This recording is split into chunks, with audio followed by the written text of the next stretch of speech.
Video इस ये थोड़ा इधर कर देना ताकि स्क्रीन पे इस पे पढ़ ले मैसेजेस वगैरह। ठीक।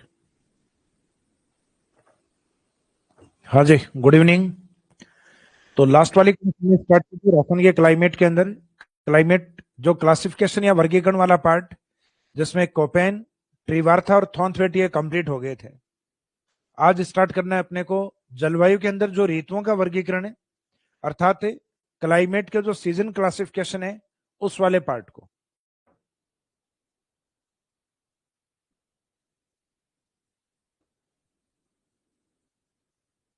जलवायु ऋतु वर्गीकरण।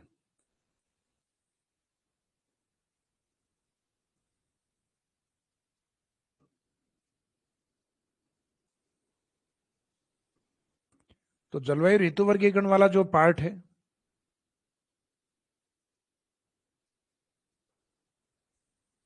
उसमें एक तो ऋतुएं कितनी है, जैसे हिंदी में अपनी 6 ऋतुएं हैं, लेकिन ज्योग्राफी में मुख्यतः 4 ऋतुओं को मान्यता प्राप्त है। तो एक तो ये क्वेश्चन है कि जलवायु ऋतुओं को कितने भागों में बांटा गया है, तो आंसर रहेगा 4 ऋतु, जिसमें सामान्यतः जब टेम्परेचर अपने इंक्रीज होते हैं उस समय की ऋतु अपने लिए है समर सीजन अर्थात ग्रीष्म ऋतु। विंटर में जिस समय हमारे सर्दियों में टेम्परेचर जो कम होते हैं वो हमारे लिए शीत ऋतु, और जिस समय अपने बारिश से स्टार्ट होती है वो हमारे लिए वर्षा ऋतु अर्थात रेनी सीजन। और एक वर्षा ऋतु के बाद का जो टाइम पीरियड अर्थात अक्टूबर नवंबर, वो हमारे लिए ऑटम सीजन अर्थात शरद ऋतु के रूप में है। तो ये मुख्यतः अपने ज्योग्राफी के अंदर जो ऋतुएं हैं वो मुख्यतः 4 भागों में डिवाइड है। गर्मी की अर्थात समर सीजन, सर्दियों के शीत ऋतु, वर्षा वाली रेनी सीजन, और रेनी सीजन के बाद वाला टाइम पीरियड वो ऑटम सीजन अर्थात शरद ऋतु।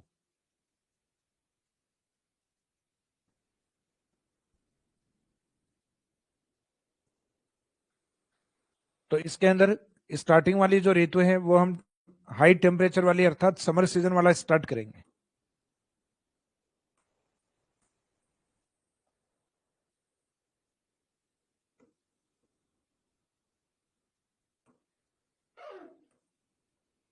अर्थात ग्रीष्म ऋतु वाला पार्ट। इसके बाद में जो नेक्स्ट है गर्मी की ऋतु के बाद में रेनी सीजन वर्षा ऋतु,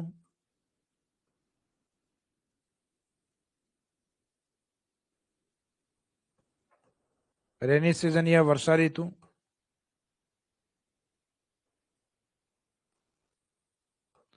नेक्स्ट है इसमें ऑटम सीजन,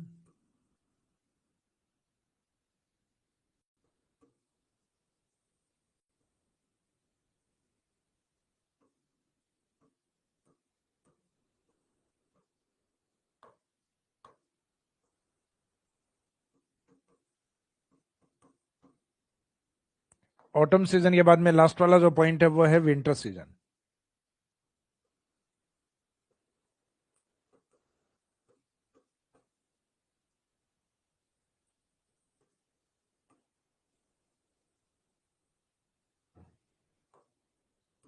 तो ये लगभग ऋतुओं का जनरली हमें इसलिए ध्यान रहता है क्योंकि 12 महीने अपन अपने चारों ओर अपना जो जीवन चल रहा है उस जीवन में हम देख रहे होते हैं। तो जो चीजें हम देखते हैं तो उनका एक प्रैक्टिकल अनुभव अपने पास है। तो इसका ऋतुओं का अनुभव ऑलरेडी अपने को पहले से है, तो ये ज्योग्राफी में आप आके इनको रटे नहीं, क्योंकि ये टाइम पीरियड है ये अपने माइंड में नेचुरली सेट है कि हमारे जो मार्च से लेके जून तक का टाइम पीरियड है वो हमारा समर का टाइम पीरियड है। जून से लेके यानी 25 जून से लगभग 30 सितंबर का टाइम पीरियड है वो हमारे लिए वर्षा ऋतु अर्थात रेनी सीजन है। और 30 सितंबर के बाद अक्टूबर नवंबर का जो महीना सुहावना मौसम है वो ऑटम सीजन अर्थात शरद ऋतु। और उसके बाद का जो लास्ट में दिसंबर से और फरवरी का जो टाइम पीरियड है वो हमारे लिए शीत ऋतु है। तो इसका मीनिंग है इनके जो टाइम पीरियड है वो जनरली अपने को ध्यान है तो वो समय इसके नीचे मेंशन करने हैं। जैसे समर सीजन वाले पार्ट में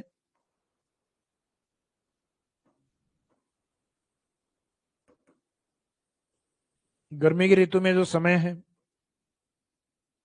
वो टाइम पीरियड अपने मुख्यतः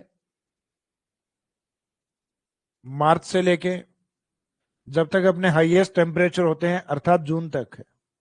जब हमारे यहाँ मानसून की एंट्री होती है 25 जून को अर्थात जून से लेके और 30 सितंबर तक हमारी वर्षा ऋतु, तो ये हमारा रेनी सीजन। और 30 सितंबर के बाद अक्टूबर और नवंबर का महीना जो है ये शरद ऋतु। और लास्ट में दिसंबर से फरवरी तक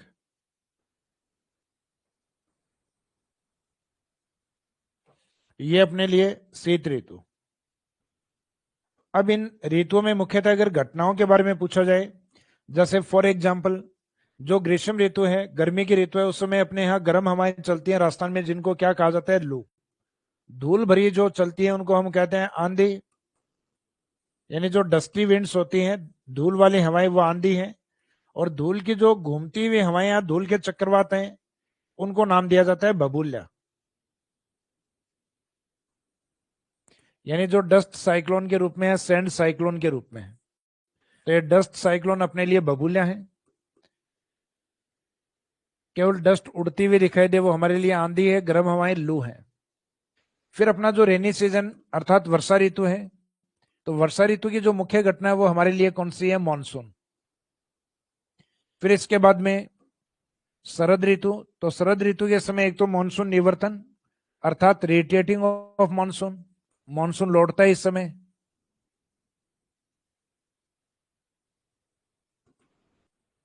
रेडिएटिंग ऑफ मानसून, मानसून निवर्तन,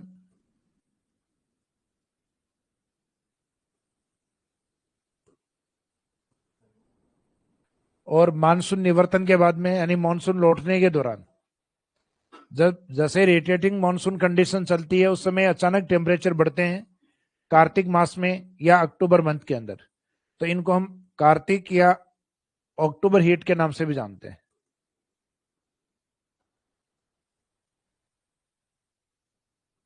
कार्तिक या अक्टूबर हीट। और फिर आता है सर्दियों का मौसम। सर्दियों के मौसम में एक तो अपनी वर्षा आती है भूमध्य सागर से, वो हमारे लिए मावट होती है, यानी विंटर सीजन रेनफॉल है वो क्या है, मावट। और फिर इसके अलावा जो ठंडी हवाएं हिमालय से आती हैं वो है शीतलहर।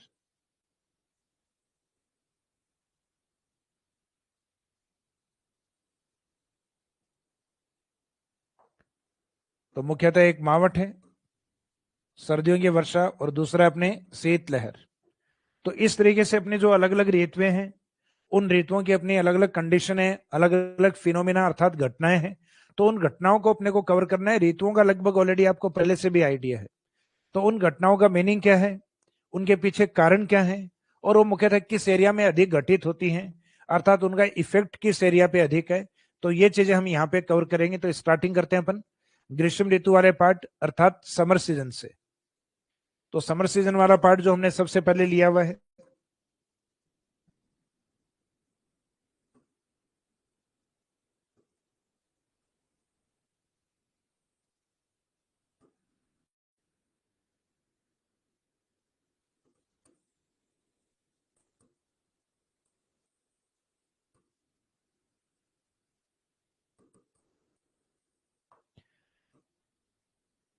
तो ये जो ग्रीष्म ऋतु वाला पार्ट समर सीजन वाला जो टाइम पीरियड है, इसमें प्रमुख घटनाओं में एक तो लू, एक हमें कवर करनी है आंधी, और एक बबूला। एक बबूले वाला पार्ट है। तो इसमें सबसे पहले कवर करेंगे अपन लू वाला पार्ट।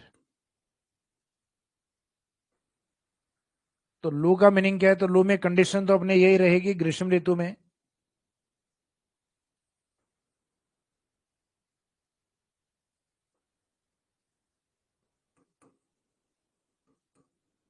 गर्म एवं शुष्क हवाएं।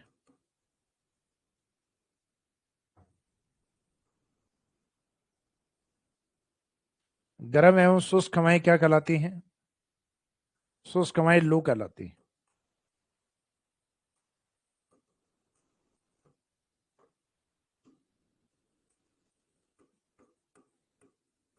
इसका मीनिंग गर्मियों की हवाएं जो अपने आप में हॉट विंड्स और मुख्यतः एरिड या ड्राई विंड्स के रूप में होती हैं।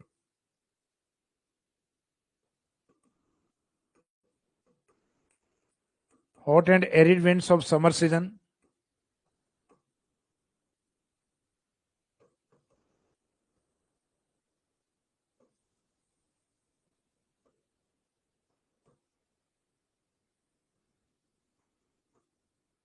Are known as loo. कि लू का अर्थ क्या है? तो ग्रीष्म ऋतु ये गर्म और शुष्क हवाएं हैं जिनको क्या कहा जाता है? Loo. Meaning hot and arid winds of summer season are known as loo. ग्रीष्म ऋतु ये गर्म और शुष्क हवाओं को मुख्यतः लू के रूप में जाना जाता है। तो एक तो कीवर्ड, तो लू के बारे में इतना तो जनरली सबको ध्यान है कि गर्म हवा है, लेकिन ये और ध्यान रखना है कि लू से कभी बारिश नहीं होती, अर्थात ये शुष्क हवाएं एरिड या ड्राई विंड्स भी होती हैं। तो hot and dry winds of summer season, ग्रीष्म ऋतु की गर्म एवं शुष्क हवाएं क्या कहलाती हैं? लू कहलाती हैं। तो लू का मीनिंग तो जनरली अपने को ध्यान रहता है कि गर्म है, और गर्म के साथ किस प्रकार की हवाएं हैं? शुष्क हवाएं। अब इनके पीछे कारण क्या है? तो इसके पीछे जो मेन कॉज या मुख्य कारण जो है वो हम देखते हैं, जैसे उत्तरी गोलार्ध में सूर्य सीधा आता है, यानी 21 मार्च के बाद धीरे धीरे अपने यहाँ सीधा आने स्टार्ट हो जाता है, और लगभग सीधा रहता है 21 जून के आसपास, अर्थात कर्क रेखा पे सीधा कब रहेगा? तो 21 जून। तो उस समय अपने जैसे ही धरातल पे सूर्य सीधा होता है, तो एक बार के लिए हम मानते हैं ये सरफेस है अपना, सतह, और सनलाइट उस समय अपने डायरेक्ट आना स्टार्ट होती है। तो डायरेक्ट सनलाइट या रेडिएशन से अपने हवाएं गर्म होकर फैलती हैं। तो टेम्परेचर के कुछ मेथड होते हैं, जैसे सूर्य से तापमान जब आता है पृथ्वी तक, वो आता है रेडिएशन मेथड से, उसको किसी माध्यम की आवश्यकता नहीं होती। दूसरा होता है पृथ्वी की जो हवाएं होती हैं वो गर्म होकर फैलती हैं, तो ये तापमान का दूसरा मेथड है, उसको कहते हैं एडवेक्शन मेथड।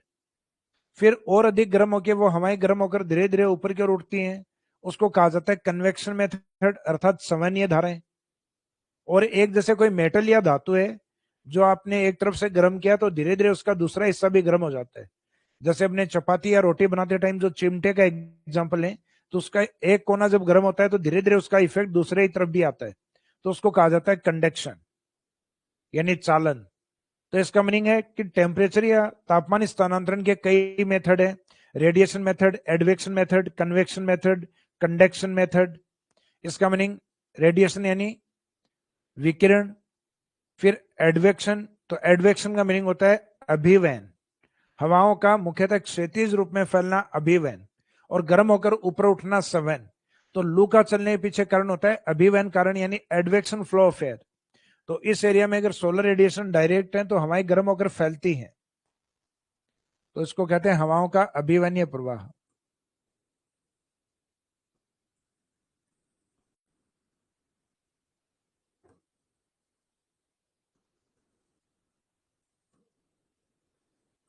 हवाओं का अभिवहनीय प्रवाह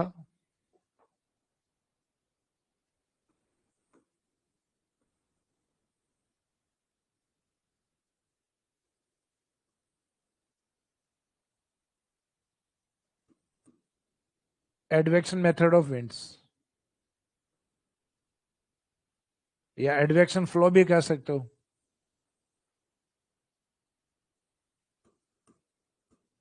एडवेक्शन फ्लो ऑफ एयर, यहाँ एयर के रूप में लिखा जा सकता है इनको। तो एडवेक्शन का मीनिंग यही होता है कि हवाओं का गर्म होकर क्षैतिज रूप में फैलना। हालांकि वो क्षैतिज एग्जाम में नहीं आएगा, एग्जाम में अपने जो साइंस या ज्योग्राफी वाली टर्म्स हैं वो यूज होंगी। तो तापमान का क्षैतिज रूप से फैलना क्या कहलाता है? Advection method. तो यही हवाएं जो गर्म होकर फैलती हैं, तो ये गर्मियों में मुख्यतः अपने फेस पे जब टकराती हैं, तो इन गर्म हवाओं के इफेक्ट को हम क्या बोलते हैं? लू। और इन लू के कारण वर्षा नहीं होती क्योंकि इसमें ह्यूमिडिटी कम होती है, अर्थात ये शुष्क हवाएं होती है। तो ग्रीष्म ऋतु की गर्म एवं शुष्क हवाओं को लू कहा जाता है, जिनके चलने का मुख्य कारण एडवेक्शन फ्लो ऑफ एयर, अर्थात हवाओं का अभिवहनीय प्रवाह।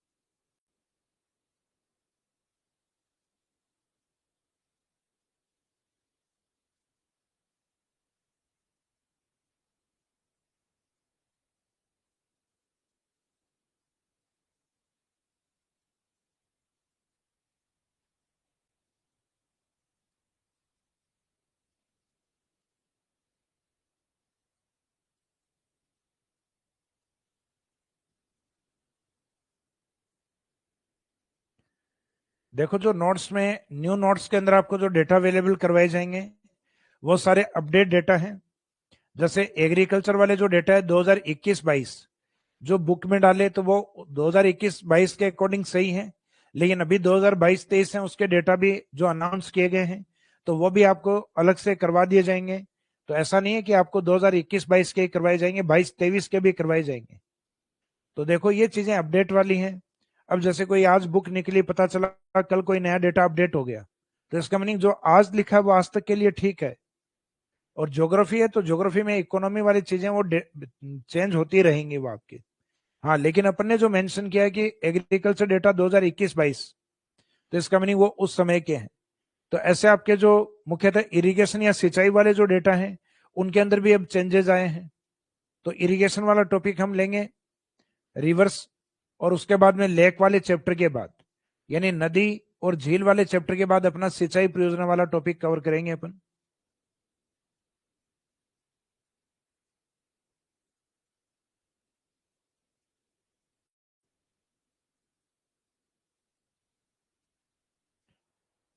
हाँ, जो आगे वाले टॉपिक्स हैं जैसे फिजिकल डिवीजन, यहाँ क्लाइमेट तक की आपकी पीडीएफ है जो डाउनलोड की हुई है। उसके आगे की जो वाटर ज्योग्राफी यानी हाइड्रो ज्योग्राफी वाला जो पार्ट है जिसमें जल वाले टॉपिक रहेंगे आपके, नदी, झील, सिंचाई परियोजना और water conservation technique. Water conservation technique अर्थात जल संरक्षण की तकनीक। तो वहां आगे वाले जो 4 चैप्टर हैं पानी वाले उनकी पीडीएफ आपकी एक साथ डलवा दी जाएगी जैसे ही ये चैप्टर कंप्लीट होगा उसके साथ ही।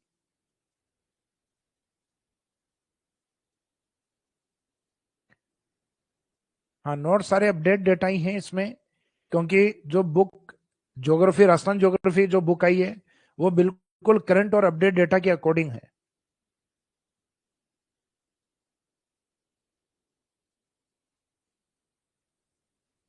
देखो क्लास का डाउनलोड वाला ऑप्शन है वो नहीं दिया जाएगा, क्योंकि क्लासेस को आप कितनी भी बार देख सकते हो ऐप में जाके, क्योंकि डाउनलोड से डाउनलोड करने के बाद में क्लासेस लीक होने की पॉसिबिलिटी ज्यादा है।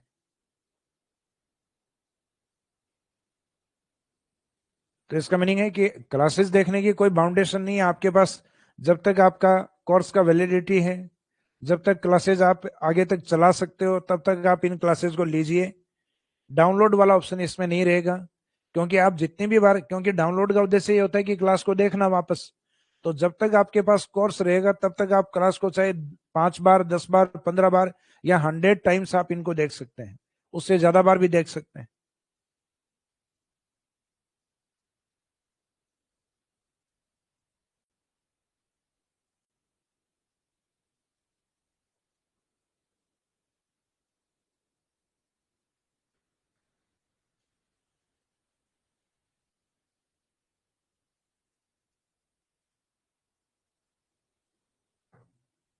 थार मरुस्थल में जो ढांड वाला एरिया है वो कौन सा है?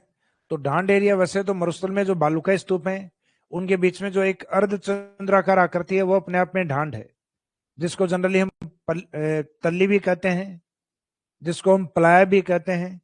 आपने जो ऑप्शन भेजा है उसमें दोनों ही है, मरुस्थल में पलाया। तो मरुस्थल में पलाया वाला शब्द ये भी ठीक है, और इसमें एक ऑप्शन दिया हुआ है अर्धचंद्राकार बालुका स्तूप के अंदर जो गर्त होते हैं।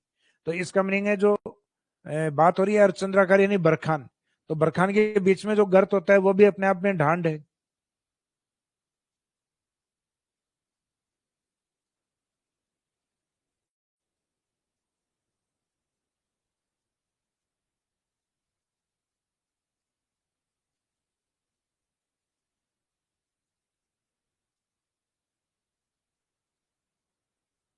ये क्वेश्चंस लास्ट वाले जो हैं इनके कुछ वो एक प्रिंट आउट निकाल के मेरे को लास्ट में दे देना, इन क्वेश्चंस के ऊपर लास्ट में डिस्कस करेंगे।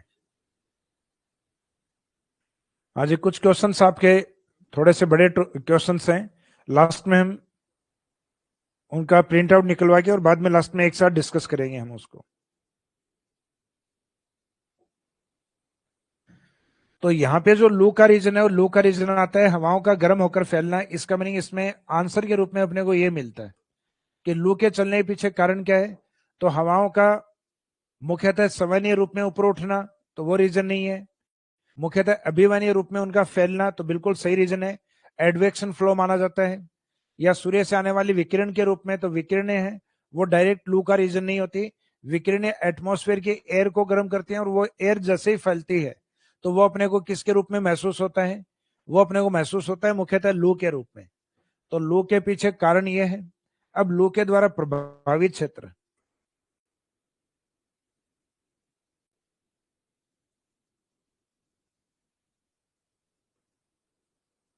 तो इसके द्वारा प्रभावित क्षेत्र या जो अफेक्टेड रीजन है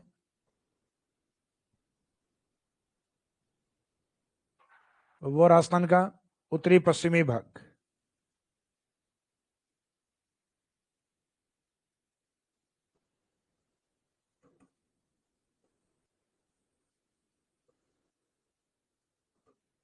राजस्थान का उत्तरी पश्चिमी भाग,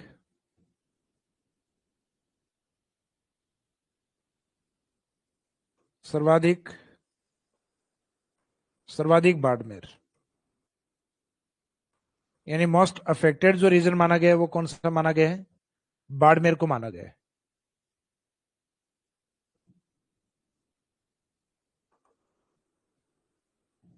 इसके बाद में लू का इफेक्ट है वो क्या होता है? तो लू का इफेक्ट जनरली हमें ध्यान है, लू ग्रीष्म ऋतु के टेम्परेचर को और अधिक बढ़ा देती है।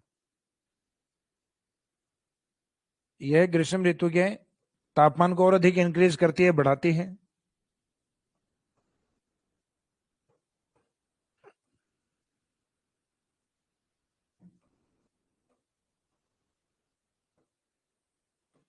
तो ग्रीष्म ऋतु में तापमान को बढ़ाने वाली घटना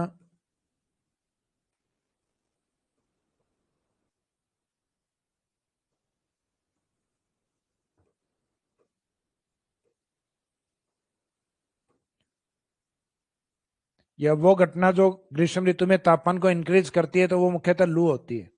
जैसे गर्मियों में हम जैसे ही बाहर जाके घर में आते हैं तो जनरली हम यही कहते हैं कि बहुत तेज गर्मी थी क्योंकि आज लू चल रही थी। तो लू का मीनिंग है कि that phenomena of summer season which increase the temperature, यानी ग्रीष्म ऋतु की वो घटना जो टेम्परेचर को इंक्रीज करती है अर्थात बढ़ाती है। तो ग्रीष्म ऋतु में तापमान बढ़ने का जो रीजन पूछा जाए, टेम्परेचर को इंक्रीज करने वाली घटना, तो वो लू को माना गया है।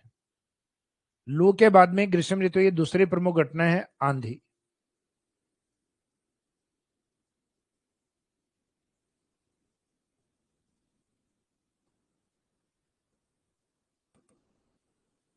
अर्थात डस्ट स्टॉर्म। आंधी का मीनिंग क्या है?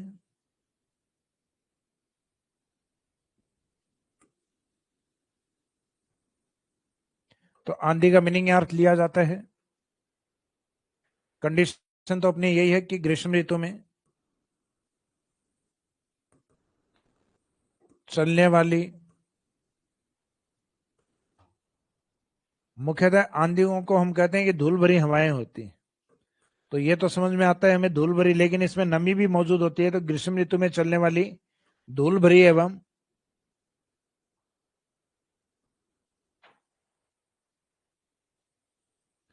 आर्द्रता युक्त हवाएं,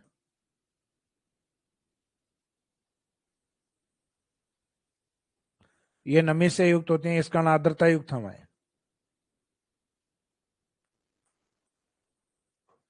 आंधी कहलाती है।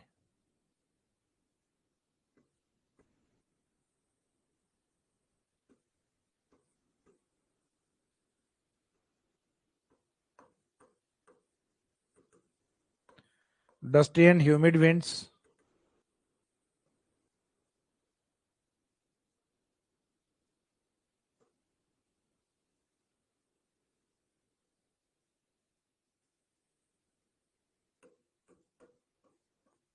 Of summer season.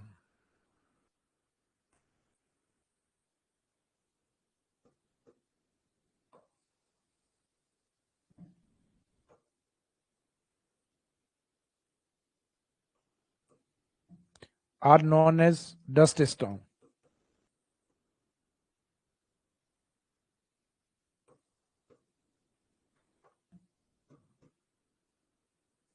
तो डस्ट स्टॉर्म क्या है? आंधियां क्या है? तो आंधियां मुख्यतः डस्टी जो हैं उसके साथ ह्यूमिड भी होती हैं। तो ग्रीष्म ऋतु में जो डस्टी एंड ह्यूमिड विंड्स हैं वो अपने आप में आंधियां हैं। आंधियों के बारे में जनरली हम क्या सोचते हैं?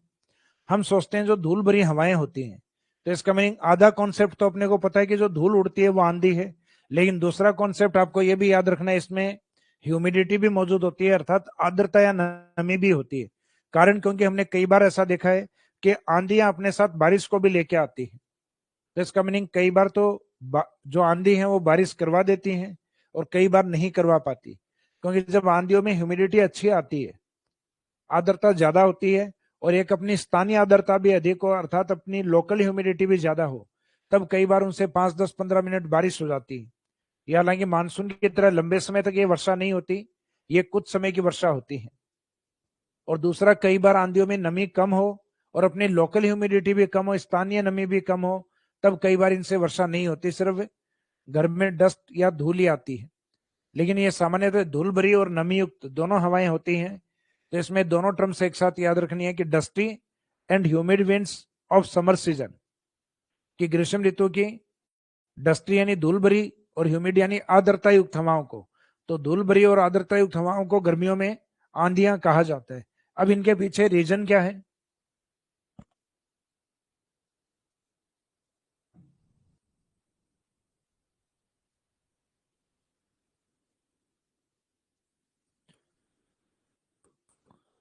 तो इनके कोज या कारण को हम देखेंगे, इनके पीछे मुख्य कारण क्या है। कारण है मुख्यतः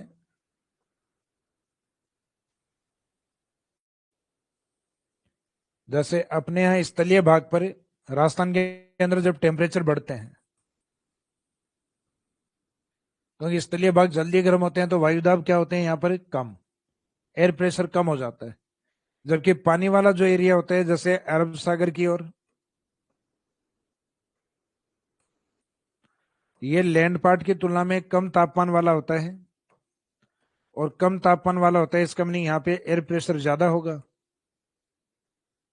और वायुदाब अगर ज्यादा है तो यहां से मुख्यतः राजस्थान की ओर लोअर प्रेशर की ओर हवाएं चलना स्टार्ट होती हैं। तो समुद्र की ओर से जो हवा जा रही है, इसका मीनिंग उसमें क्या जाती है, ह्यूमिडिटी, अर्थात इसमें आर्द्रता जाएगी। और ये आर्द्रता वाली जो हवाएं हैं, ये पश्चिमी राजस्थान में चलते चलते पश्चिमी राजस्थान में किसको उठाएंगे, डस्ट या धूल को, क्योंकि इन हवाओं का अपना एक प्रेशर है, क्योंकि ये हाई एयर प्रेशर की ओर से आ रही हैं, उच्च वायुदाब से, और इनमें नमी भी है। तो ये उच्च वायुदाब की ओर से आ रही है, तो इसका मीनिंग है ये अपने प्रेशर से पश्चिमी राजस्थान के डस्ट को उठाती है, डस्ट को उठा के पश्चिम से राजस्थान के उत्तरी भाग को प्रभावित करती हैं। राजस्थान का उत्तरी भाग कौन सा है, श्री गंगानगर। तो इनका इफेक्ट कुछ इस तरीके से होता है राजस्थान के अंदर।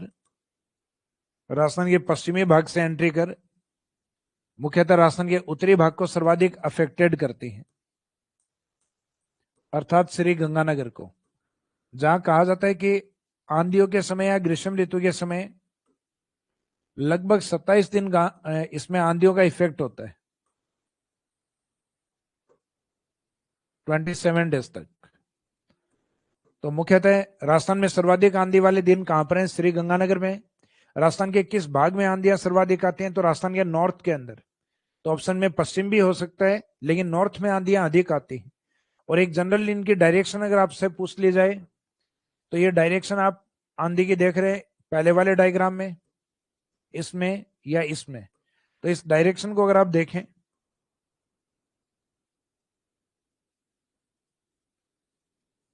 तो ये दिशा कुछ इस तरीके से है, अरब सागर से राजस्थान के नॉर्थ की तरफ। तो इस डायरेक्शन को अगर आप डिवाइड करेंगे, तो ये आंसर आएगा from south west to north east, दक्षिण पश्चिम से उत्तर पूर्व की ओर।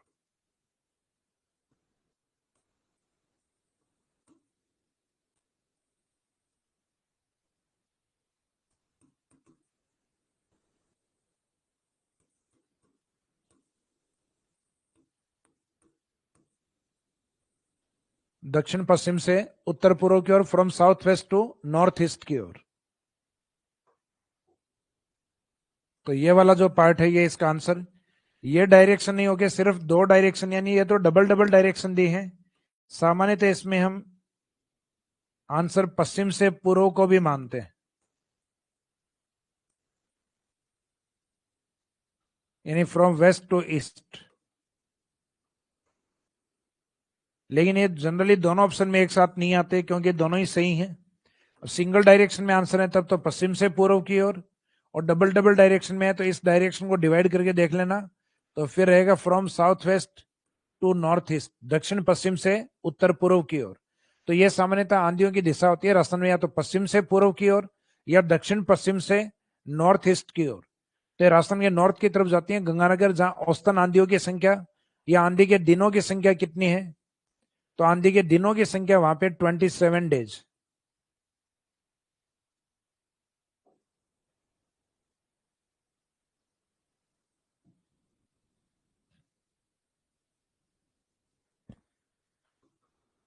क्वेश्चन है कि सर गंगानगर में ही आंधियां अधिक क्यों आती हैं? तो राजस्थान के पश्चिम में जब डस्ट यहां से उठना स्टार्ट होगी तो उसका इफेक्ट कहां होगा? तो जब विंड्स आपकी इस साइड से वेस्ट की ओर से यानी पश्चिम से नॉर्थ की तरफ चलती हैं इस साइड में, तो इसका मीनिंग ये पाकिस्तान वाले पंजाब होते हुए और राजस्थान के नॉर्थ वाले पार्ट को अधिक अफेक्टेड या प्रभावित करती हैं। और हम जैसे जैसे देखें अरावली का ईस्ट वाला जो पार्ट है,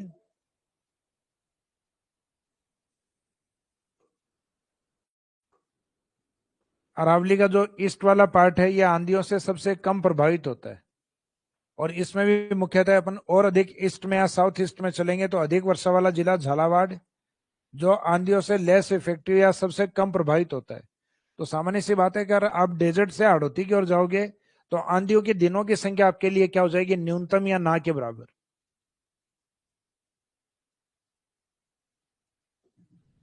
तो ये गंगानगर में ही इसलिए आती है कि पश्चिमी राजस्थान से यहां से उठने के बाद ये राजस्थान के नॉर्थ पार्ट को प्रभावित करते हैं, इस वाले पार्ट को।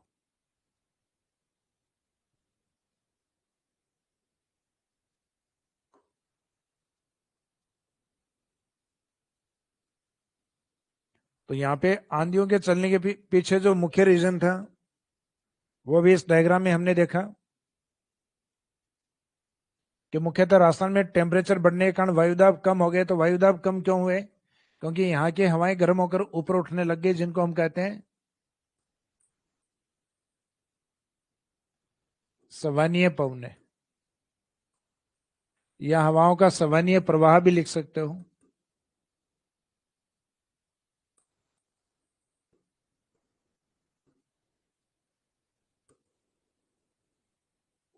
Convection flow of air, convection flow of air, हवाओं का सवानीय प्रवाह।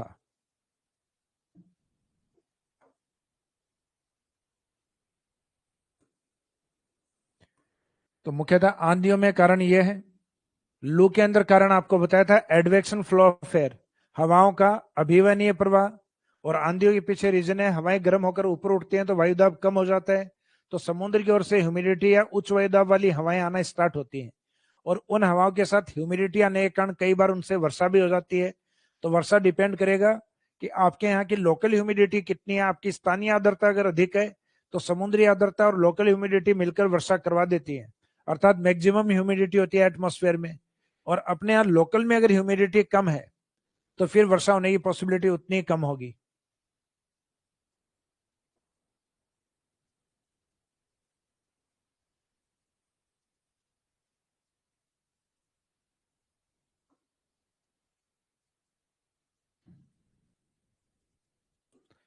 तो आंधी का मीनिंग क्या है? तो ये तो हमने देख लिया कि धूल भरी हवाएं होती हैं। धूल भरी के साथ दूसरा शब्द आर्द्रता युक्त हवाएं होती हैं। तो धूल भरी और आर्द्रता युक्त हवाएं डस्ट स्टॉर्म या आंधी कहलाती हैं। कारण क्या है? तो कारण है हवाओं का सवानीय प्रवाह, एडवेक्शन फ्लो ऑफ एयर, हवाओं का सवानीय प्रवाह। फिर इनके द्वारा जो प्रभावित क्षेत्र है, तो प्रभावित क्षेत्र भी आपको बताया उत्तरी राजस्थान, डायरेक्शन वाइज देखा जाए तो उत्तरी राजस्थान, और उसमें भी स्पेसिफिक डिस्ट्रिक्ट अगर पूछ लिया जाए तो आंसर क्या रहेगा? श्री गंगानगर डिस्ट्रिक्ट। आंधियों का इफेक्ट ये होता है कि आंधी आने के बाद टेम्परेचर में या तापमान में गिरावट आती है। जैसे लू के बाद टेम्परेचर में बढ़ोतरी होती है, तो ग्रीष्म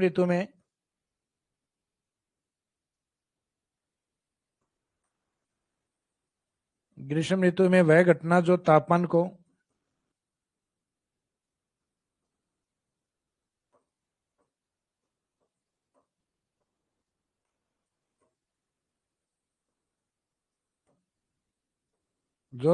को कम करती है या तापमान को घटाती है, तो उसमें आंसर रहेगा आंधी।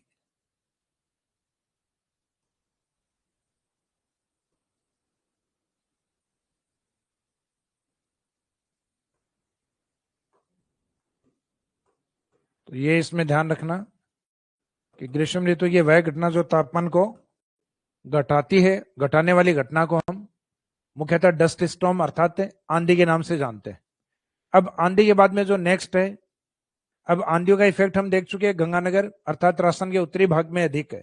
और इसमें मैंने आपको यह भी बताया अगर पश्चिम भी ऑप्शन हो तो भी हमें राजस्थान का नॉर्थ पार्ट पहले मानना है, क्योंकि गंगानगर, हनुमानगढ़, बीकानेर ये राजस्थान के वो जिले हैं जहां आंधियों के दिनों की संख्या सर्वाधिक होती है, और इनमें भी मैक्सिमम श्री गंगानगर के अंदर।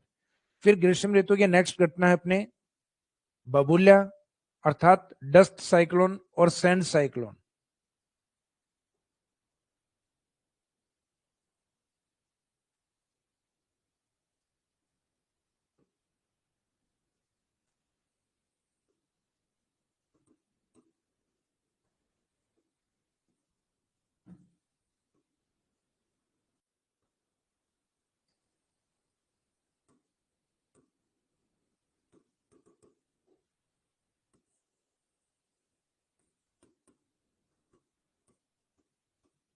बबूल्या डस्ट साइक्लोन,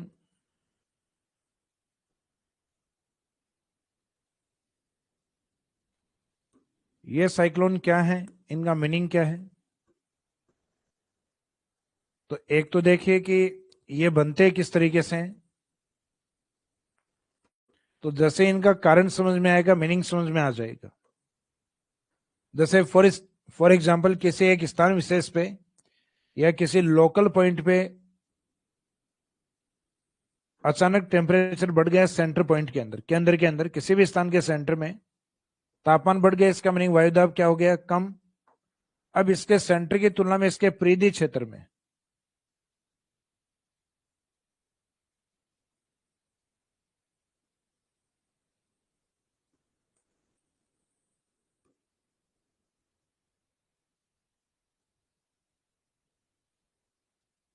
परिधि क्षेत्र में या सर्कमफेरेंस पार्ट में इसकी तुलना में अपोजिट कंडीशन होती है कि वहां तापमान थोड़ा कम होता है और वायुदाब थोड़ा अधिक होता है। तो ये दोनों विजिबल साइट होती है, यानी इस पॉइंट से आप इस पॉइंट या स्थान को देख सकते हो।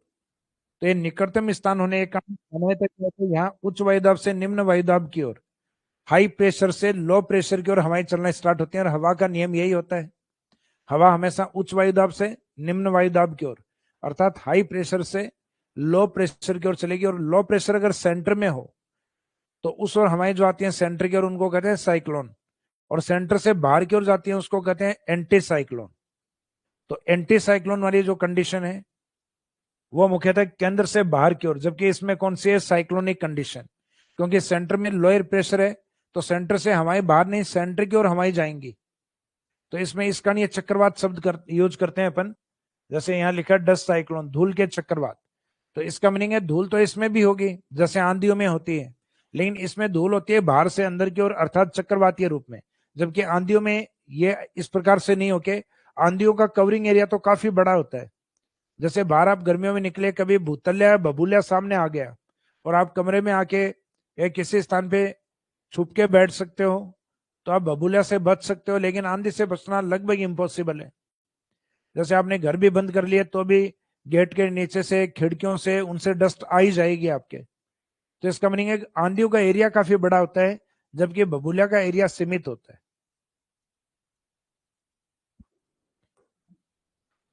तो बबूल्या क्या है, तो इसमें धूल भरे, क्योंकि बाहर से अंदर की ओर हवाएं आएंगी तो तय है इसमें धूल आएगी, तो धूल भरी एवं चक्रवाती हवाओं को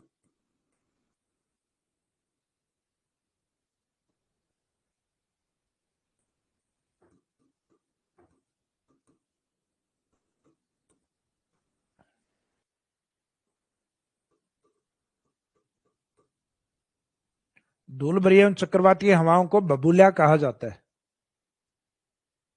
तो ये वाला शब्द अपने आंधी में भी था, तो ये तो ध्यान रखना, आंधी में भी धूल भरी, और वहां थी आर्द्रता युक्त हवाएं, डस्टी एंड ह्यूमिड विंड्स, और यहाँ डस्टी एंड साइक्लोनिक विंड्स, यानी धूल भरी और धूल भरी के साथ चक्रवाती है।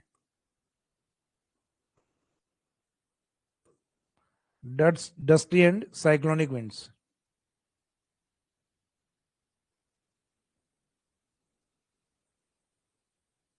Cyclonic winds.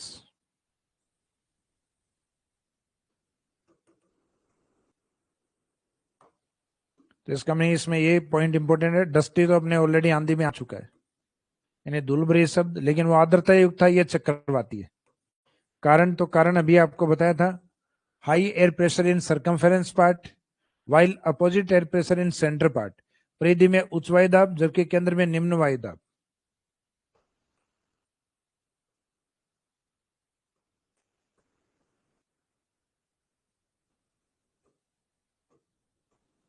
परिधि में उच्च वायुदाब एवं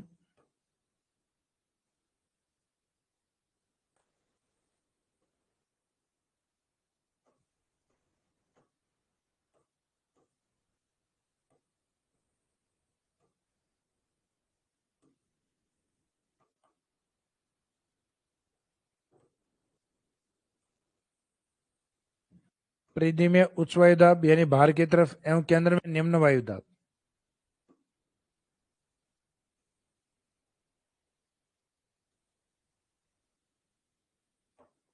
ये इसके पीछे रीजन होता है, जो डायग्राम हमने ये बनाया था। अब राजस्थान में इनका प्रभाव, जहां लू और आंधी अर्थात उत्तरी पश्चिमी मरुस्थल है, उसी एरिया में बबूला का इफेक्ट, लेकिन इसमें जिला आएगा मुख्यतः बीकानेर। तो लू में था अपने नीचे वाला बाड़मेर, इंटरनेशनल बॉर्डर में नीचे वाला, तो इंटरनेशनल बॉर्डर के नीचे वाला बाड़मेर, और फिर आंधी में था इंटरनेशनल बॉर्डर के ऊपर वाला गंगानगर, और अब इन दोनों के बीच में कोई एक जिला और लेना है, बीकानेर। तो बीकानेर में बबूला का इफेक्ट अधिक है, तो आंधियों का इफेक्ट नॉर्थ में गंगानगर, और इंटरनेशनल बॉर्डर पे नीचे की ओर बाड़मेर की ओर लू, और इन दोनों के बीच में कौन है, बबूला, बीकानेर की ओर। तो इसमें कारण के बाद में सर्वाधिक,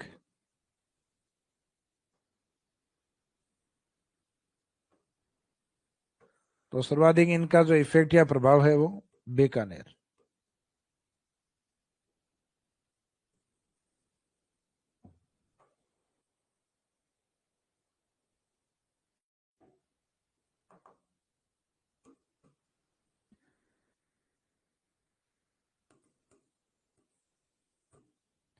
तो ये ग्रीष्म ऋतु वाली वैसे तीनों प्रमुख घटनाएं अपनी कंप्लीट हो गई हैं। एक बार इनका छोटा सा रिवीजन कर लेते हैं अपन। लू, आंधी और बबूला। तो लू वाला रीजन क्या है, तो लू का मीनिंग है गर्म हवाएं, गर्म के साथ एरिड या ड्राई विंड्स भी होती हैं, तो गर्म एवं शुष्क हवाएं, hot and arid winds of summer season. तो आंसर रहेगा लू। आंधी वाला होता है धूल भरी, और अरब सागर के साथ जो नमी से युक्त हवाएं आती हैं वो इनको लेकर आती हैं, तो धूल भरी और आर्द्रता युक्त हवाएं।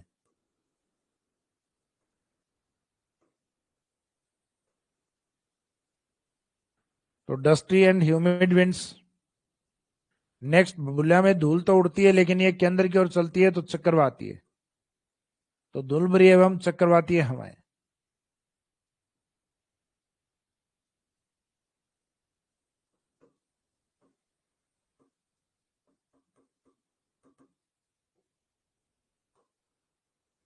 तो इसमें और इसमें माइनर सा डिफरेंस है, धूल भरी दोनों में है, तो धूल भरी और आर्द्रता युक्त हवाएं, आंधी, यानी जिनके कारण कई बार वर्षा हो जाती है क्योंकि आर्द्रता है। और ये धूल भरी और चक्रवाती हवाएं जो बबूला है, तो गांव में देखते हैं अपन कई बार जो डस्ट के साइक्लोन चल रहे होते हैं, चक्रवात, और बूढ़े लोग इनकी तरफ जूता या चप्पल निकाल के इस तरीके से फेंकते हैं, तो कई बार क्या होता है, उसके अंदर और बाहर का वायुदाब इक्वल होने वाला होता है, अर्थात वो समाप्त होने वाला होता है, और उनका जूता निकालना होता है, और बाद में देख जैसे ही वो समाप्त होगा तो वो कहते हैं कई बार देखा, तो इसका मीनिंग वो चप्पल जूते से नहीं डरता। तो मीनिंग है कि उसके सेंटर का और परिधि का जो वायुदाब है वो इक्वल हो जाता है, तो इक्वल होते ही वो धीरे धीरे जो धूल उड़ती है चक्रवाती रूप में वो शांत हो जाती है, तो इस कारण ये चलते चलते धरातल पे समाप्त भी हो जाते हैं। तो ये भू के तल से जुड़ के चलते हैं, इस कारण इनको भूतल्या भी कहा जाता है। और उसी को शब्द को ज्योग्राफी में हमने क्या यूज किया, बबूल्या। तो बबूल्या, भूतल्या या डस्ट साइक्लोन के रूप में, सॉरी हाँ, डस्ट साइक्लोन के रूप में भी इनको जाना जाता है।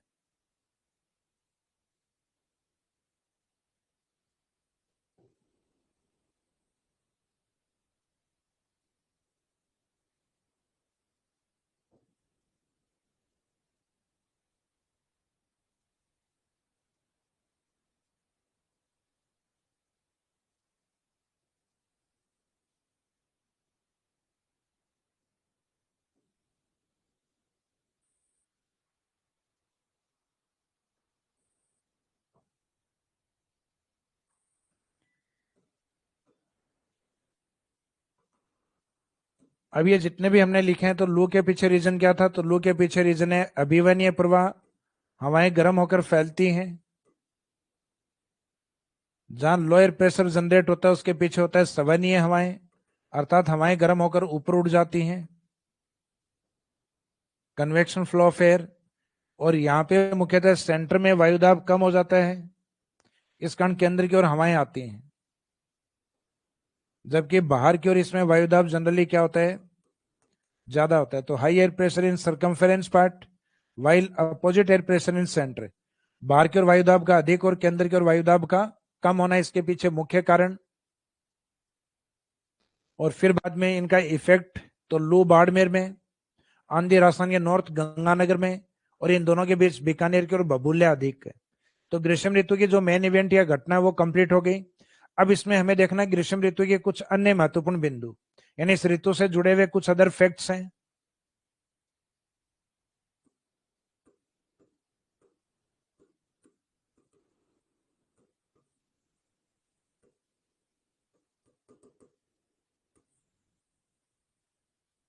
तो इसमें अदर इंपॉर्टेंट फैक्ट्स,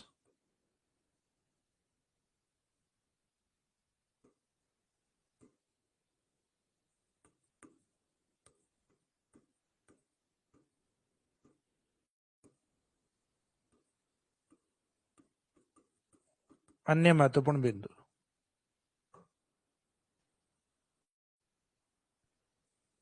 तो अन्य महत्वपूर्ण बिंदु का मीनिंग है,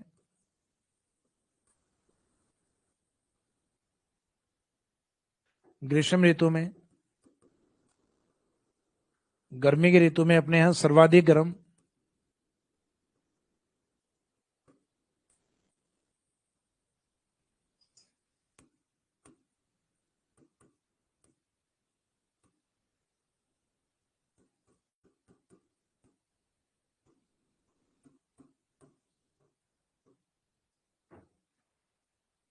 इसका मीनिंग है मोस्ट हॉटेस्ट इन समर सीजन। ग्रीष्म ऋतु में सर्वाधिक गर्म एज ए डिस्ट्रिक्ट वाइज अगर देखा जाए, जिला देखा जाए, तो सर्वाधिक गर्म जो जिला होता है वो रहता है चूरू। और सबसे गर्म स्थान के तौर पे या एज ए प्लेस के तौर पे देखा जाए तो वो रहता है अपने फलोदी। तो एक एवरेज डेटा के अकॉर्डिंग ये आंसर माना हुआ है, क्योंकि अब फलोदी है वो एक स्थान नहीं, अपने आप में एक डिस्ट्रिक्ट भी है। तो जब तक मौसम विभाग एक कुछ नया स्थान अनाउंसमेंट नहीं करे, तब तक फलोदी को अपने एक स्थान के तौर पे कंसिडर करके चलना है। तो राजस्थान में एवरेज सबसे गर्म जिला जो है वो चूरू है। अब देखो किसी भी साल का जो टेम्परेचर है वो चूरू से ज्यादा किसी भी स्थान का जा सकता है, यानी जिले का जा सकता है। तो इसका मीनिंग ये हमने एक एवरेज तौर पे बताया है। जैसे किसी वर्ष में पता चला कि सबसे गर्म जिला है वो अलवर निकला, जैसे हम जनरली देखते हैं कि 19वीं और 20वीं शताब्दी के अंदर, सॉरी 20वीं शताब्दी जो लास्ट सेंचुरी थी अपनी, 20th सेंचुरी के अंदर, यानी 1901 से लेकर सन 2000 के बीच में राजस्थान का सबसे गर्म या हाईएस्ट टेम्परेचर वाला जो जिला था, जिसके उच्चतम तापमान गए, वो जिला कौन सा था, अलवर। तो अलवर की तरफ अपना माइंड भी नहीं चले कि अलवर सबसे गर्म, क्योंकि अपना माइंड रहता है जनरली डेजर्ट डिस्ट्रिक्ट की तरफ कि मिट्टी वाला एरिया जल्दी गर्म होता है। जबकि रिकॉर्ड के अंदर सन 1900 से लेकर 2000 अर्थात 20th सेंचुरी के अंदर राजस्थान का हाईएस्ट टेम्परेचर वाला जिला अलवर था। तो इसका मीनिंग ऐसा नहीं है कि अलवर के एवरेज टेम्परेचर हमेशा ज्यादा रहे, एवरेज टेम्परेचर में हमेशा आगे चूरू को माना गया है। तो इसका मीनिंग है कि सर्वाधिक गर्म जिला या एवरेज टेम्परेचर के आधार पर चूरू है। और फिर 2020 के अंदर हाईएस्ट जो टेम्परेचर है वो डेटा किसके कलेक्ट किया, तो हाईएस्ट टेम्परेचर डेटा थे अलवर के। इसका मीनिंग कोई एक ऐसा वर्ष जिसमें अलवर भले ही वैसे कम गर्म रहता हो, लेकिन एक साल ऐसा गर्म था जितना 100 साल में कोई भी जिला नहीं था। इस कारण इसको कहा जाता है 20वीं सेंचुरी में राजस्थान में हाईएस्ट टेम्परेचर वाला डिस्ट्रिक्ट, 20वीं शताब्दी में राजस्थान का सबसे गर्म जिला या हाईएस्ट टेम्परेचर पहुंचाने वाला जिला वो अलवर था। लेकिन नॉर्मल अगर क्वेश्चन पूछा जाए तो आंसर रहता है कि ग्रीष्म ऋतु अर्थात समर सीजन में मैक्सिमम टेम्परेचर अपने जनरली चूरू के होते हैं, स्थान के तौर पे होते हैं अपने फलोदी के। सॉरी। तो ये ग्रीष्म ऋतु में सर्वाधिक गर्म जिले और स्थान के ऊपर बात हो गई। ऋतु तो ये रहेगी, लेकिन गर्मी के अंदर कम टेम्परेचर कहाँ होते हैं, तो जनरली कम टेम्परेचर होते हैं जो हाई रिलीफ फीचर रीजन हो अर्थात उच्चावच भाग हो। तो राजस्थान में सबसे अधिक उच्चावच वाला भाग सिरोही माउंट आबू, तो उस एरिया में ग्रीष्म ऋतु में तापमान कम रहते हैं। तो मैं यहाँ 12 महीने की बात नहीं कर रहा, सिर्फ गर्मियों की बात कर रहा हूँ। तो गर्मियों के समय राजस्थान में टेम्परेचर मुख्यतः साउथ से वेस्ट की ओर अर्थात राजस्थान के दक्षिण से पश्चिम की ओर, जिसके बीच में अपने उदयपुर सिरोही ये क्षेत्र आते हैं, जहां पे अरावली का विस्तार भी अधिक है और सदन में अरावली की हाइट भी मैक्सिमम है।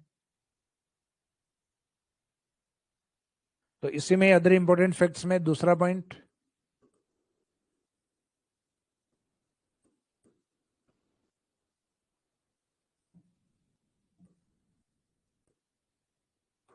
दूसरा पॉइंट है ग्रीष्म ऋतु में न्यूनतम तापमान।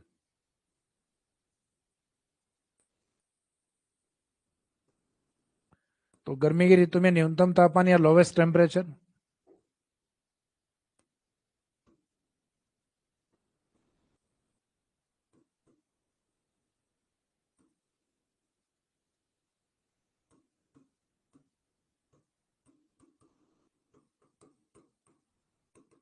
तो lowest temperature in summer season ग्रीष्म ऋतु में सबसे कम जो तापमान है वो अगर एक डिस्ट्रिक्ट वाइज हम देखें जिले के तौर पे, वो राजस्थान में सिरोही के होते हैं। एज ए प्लेस के तौर पे, स्थान के तौर पे कंसीडर करें तो मुख्यतः वो माउंट आबू के होते हैं। यह सबसे ठंडा स्थान गर्मियों में कौन सा स्थान है, माउंट आबू के जिले में, तो माउंट आबू में जिला एज इट इज वही रहेगा सिरोही। अब इसमें बाई चांस कारण पूछ लें कि अरावली के सदन में गर्मियों में टेम्परेचर कम क्यों है, तो इसके पीछे अगर कोज या कारण पूछा जाए तो कारण इसमें है जहां हाइट अधिक होती है अर्थात माउंटेन एरिया, जहां ऊंचाई अधिक होती है वहां तापमान क्या होते हैं, वहां तापमान कम होते हैं। और जो कम हाइट वाले एरिया होते हैं अर्थात ऊंचाई जहां कम होती है, ऊंचाई कम होती है वहां तापमान अधिक होते हैं। क्योंकि आपको ध्यान है कि जो कम हाइट वाला एरिया होता है, कम हाइट पे अपने मुख्यतः एक तो कार्बन डाइऑक्साइड और एक जलवाष्प की मात्रा ज्यादा होती है। तो कार्बन डाइऑक्साइड और जलवाष्प जो होते हैं वो नीचे की तरफ होते हैं और वो टेम्परेचर को होल्ड करते हैं। इसी कारण कार्बन डाइऑक्साइड को ग्लोबल वार्मिंग गैस भी कहा गया है, यानी वैश्विक तापमान बढ़ाने वाली गैस। जैसे जैसे हम हाइट पर जाएंगे तो जलवाष्प अर्थात जो वाटर वेपर है उसकी मात्रा भी कम होगी और कार्बन डाइऑक्साइड की मात्रा भी कम होती है। तो इसका मीनिंग ये दो मुख्य हैं जो टेम्परेचर को होल्ड करते हैं, नीचे की ओर होते हैं, और हाइट पर जाने पर ये दोनों ही कम हो जाते हैं। तो हाइट पर ना तो आपके कार्बन डाइऑक्साइड की मात्रा बहुत ज्यादा होती है और ना ही जल वाष्प की मात्रा अधिक होती है। इसका मीनिंग जो टेम्परेचर को होल्ड करने वाले पार्ट थे या रोकने वाले जो पार्ट थे या फैक्टर थे वो हाइट पर कम मिलेंगे, कम मिलेंगे। तो इसका मीनिंग हाइट वाला पार्ट है वो ज्यादा ठंडा होगा और वो पार्टिकल्स ह्यूमिडिटी और कार्बन डाइऑक्साइड वाले वो कम हाइट पर ज्यादा मिलेंगे। तो कम हाइट पर वो क्या करते हैं, टेम्परेचर को इंक्रीज करते हैं। तो कारण इसमें रिलीफ फीचर या उच्चावच इसके पीछे रीजन है। तो ये कारण भी आपको ध्यान रखना है इसमें।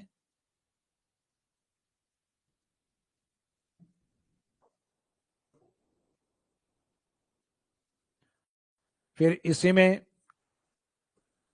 नेक्स्ट पॉइंट है तापांतर।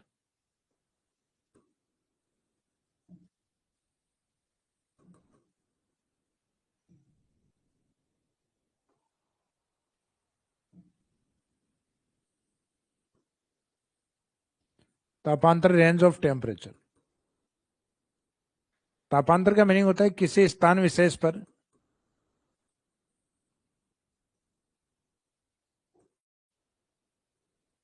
स्थान विशेष का मीनिंग है कोई भी जगह हो सकती है। वो स्थान विशेष आपका गांव भी हो सकता है, जिला भी हो सकता है, स्टेट भी हो सकता है, कंट्री भी हो सकता है, पूरा विश्व भी हो सकता है। तो इसका मीनिंग किसी स्थान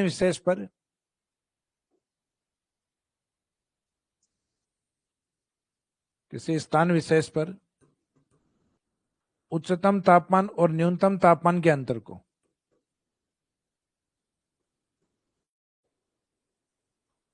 उच्चतम तापमान एवं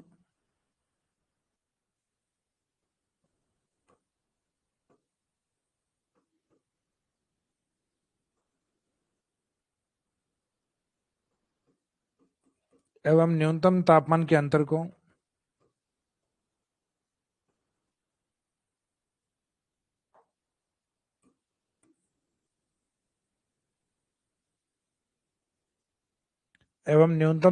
अंतर को तापांतर कहा जाता है।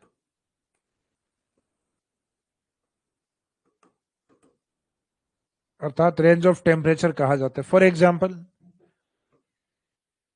जैसे आज के दिन का अपन मैक्सिमम टेम्परेचर या अधिकतम तापमान हम मानते हैं 35 डिग्री, और जैसे आज के दिन का लोवेस्ट टेम्परेचर या न्यूनतम for example 15-20 degree Celsius record किया गया, ये आज के दिन का मिनिमम टेम्परेचर मान लेते हैं। तो आज के तापमान का रेंज क्या रहा है? तो रेंज रहा है 15 डिग्री ऊपर या फिर नीचे। इसका मीनिंग उसमें तापमान का अंतर कितना रहा है वही तापांतर है। तो इसका मीनिंग है किसी निश्चित समय में कोई स्थान विशेष जो है, निश्चित समय यानी वो एक दिन भी हो सकता है, एक सप्ताह भी हो सकता है, एक महीना भी हो सकता है, एक साल भी हो सकता है। तो एक किसी भी फिक्स स्थान पे और एक निश्चित समय के अंदर तापमान का जो अंतर होता है उसको तापांतर कहते हैं। वो एक दिन का है तो दैनिक तापांतर, एक वीक का है तो वीकली रेंज ऑफ टेम्परेचर, साप्ताहिक तापांतर, एक महीने का है तो इसका मीनिंग मासिक तापांतर, और पूरे वर्ष का है तो वार्षिक तापांतर। तो उच्चतम तापमान और न्यूनतम तापमान के अंतर को तापांतर कहा जाता है। तो इसका मीनिंग आपको दिन का हाईएस्ट और लोवेस्ट टेम्परेचर अगर दिया जाए तो वो उस दिन की रेंज ऑफ टेम्परेचर है, तापमान का अंतर है। तो ये सबसे ही समझ में आ रहा है तापांतर। तो उच्चतम और तापमान के अंतर को तापांतर कहा जाता है, रेंज ऑफ टेम्परेचर कहा जाता है।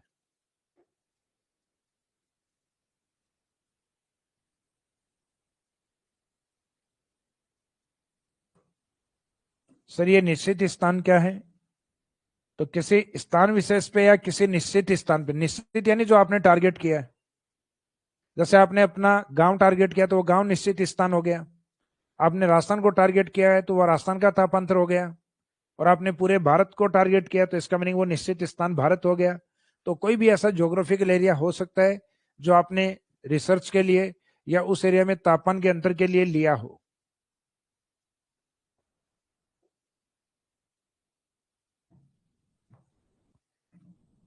तो रेंज ऑफ टेम्परेचर का मीनिंग समझ में आ गया।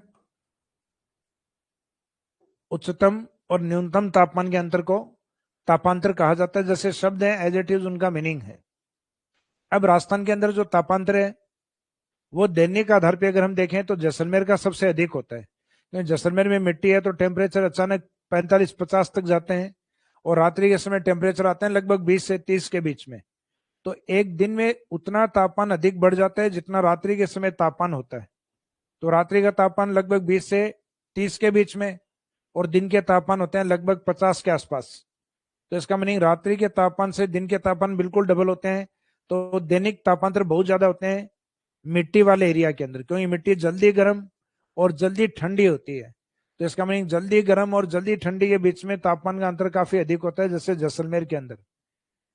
और अगर ऐसा माना जाए कि वार्षिक तापांतर सबसे ज्यादा किसका है, तो पूरे वर्ष में तापमान में अंतर चूरू में अधिक होता है, क्योंकि चूरू गर्मियों में सबसे गर्म जिला माना गया है और सर्दियों में सबसे ठंडा जिला माना गया है। तो पूरे वर्ष में तापमान हाईएस्ट लगभग कहाँ के? चूरू के। और पूरे वर्ष में तापमान सबसे कम किसके? चूरू के। चूरू दोनों के अंदर ही चूरू रहेगा हाईएस्ट और लोवेस्ट टेम्परेचर। तो इसका मीनिंग पूरे साल में तापमान में अंतर सबसे ज्यादा किस में रहा? चूरू के अंदर। तो दैनिक तापांतर जैसलमेर के अधिक होते हैं और वार्षिक तापांतर चूरू के अधिक होते हैं। तो ये तापांतर, ये तो कॉन्सेप्ट है, इसमें जनरली एग्जाम में क्वेश्चन नहीं आते। एग्जाम में क्वेश्चन आते हैं क्वेश्चन इसमें राजस्थान में सर्वाधिक तापांतर।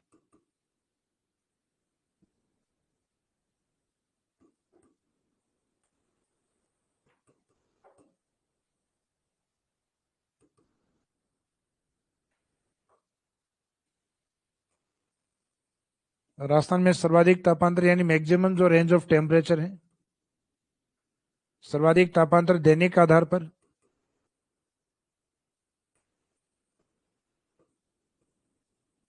दिल्ली के अंदर,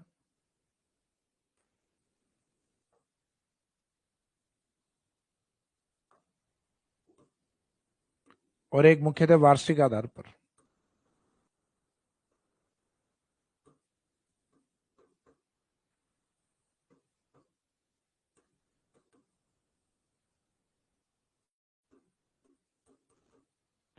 एनुअल बेस पे तो दैनिक तापांतर जहां मिट्टी होती है वहां के ऊपर नीचे बहुत ज्यादा होते हैं, अर्थात जैसलमेर।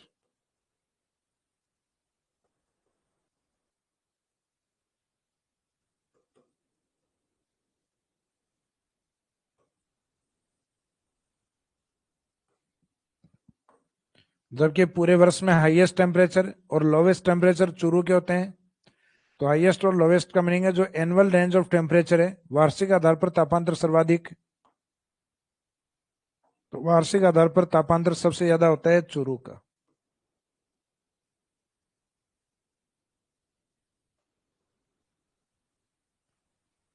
तो ये राजस्थान में सर्वाधिक तापांतर, तो ये दो बेस पे क्वेश्चन पूछा जाएगा। दैनिक आधार पर एक दिन में, तो जहां मिट्टी अधिक है वो जल्दी गर्म और जल्दी ठंडा होगा, तो मिट्टी ज्यादा उसमें है जो जिला बड़ा है। और जहां डेजर्ट अधिक है यानी जैसलमेर। और पूरे वर्ष में तापांतर जो गर्मियों में अधिक गर्म हो और सर्दियों में सबसे ठंडा हो, तो दोनों कंडीशन में चूरू ही होता है। तो चूरू एक ही समय में दोनों कंडीशन नहीं रखता, गर्मियों में गर्म रहेगा, सर्दियों में सबसे ठंडा रहेगा।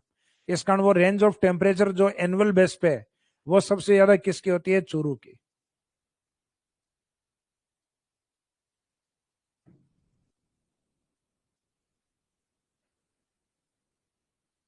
इसके बाद में अदर इंपॉर्टेंट फैक्ट्स में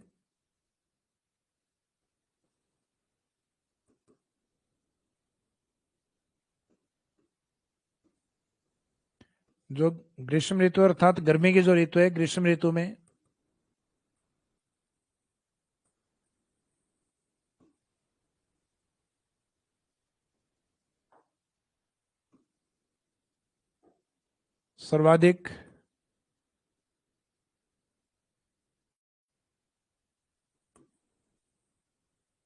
सर्वाधिक गर्म महीना,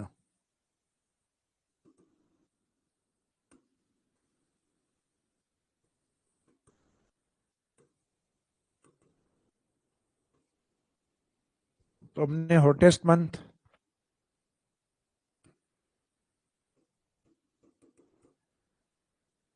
इन समर सीजन,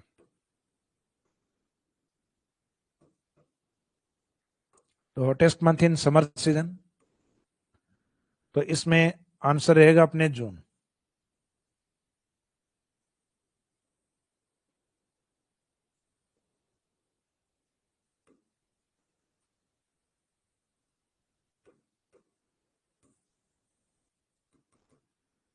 क्योंकि जून में जिस समय अपने टेम्परेचर अधिकतम होते हैं, वायुदाब सबसे कम रहता है उस समय, और मानसून के एक्टिव होने की पॉसिबिलिटी सबसे ज्यादा है, क्योंकि उस समय समुद्र की ओर से हवाएं अपने अधिक आएंगी लो एयर प्रेशर के कारण। तो इस समय मानसून अपने एंट्री करता है जून के अंदर, 25 जून। तो जून में ही हमारे मानसून क्यों आता है? तो उसके पीछे रीजन है हाईएस्ट टेम्परेचर होना और लोवेस्ट एयर प्रेशर यानी न्यूनतम वायुदाब का होना। तो इसके साथ ही हम जो नेक्स्ट यानी जून से हमें जो ऋतु स्टार्ट करनी है वो अपनी वर्षा ऋतु। तो ये ग्रीष्म ऋतु के तीनों इवेंट अपने घटनाएं कंप्लीट हो गई, लू, आंधी, बबूलिया, और लास्ट में कुछ अदर इंपॉर्टेंट फैक्ट, जिसमें गर्मियों में गर्म जिला कौन है? चूरू, और स्थान के तौर पे फलोदी।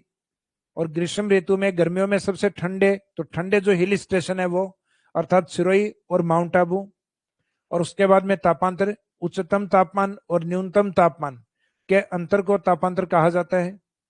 तो एक एक दिन में जो टेम्परेचर की रेंज है वो हाईएस्ट कहाँ तक गई है और सबसे नीचे कहाँ तक आई है। जैसे हाईएस्ट टेम्परेचर अपने दोपहर 12 बजे नहीं, दोपहर 12 बजे के बाद होते हैं, लगभग 1 से 3 के बीच में, यानी लगभग 2 बजे के आसपास होते हैं। और सबसे न्यूनतम तापमान अपने रात्रि के 12 बजे नहीं होते, लगभग सुबह 4 से और 6 बजे के बीच में रिकॉर्ड किए जाते हैं।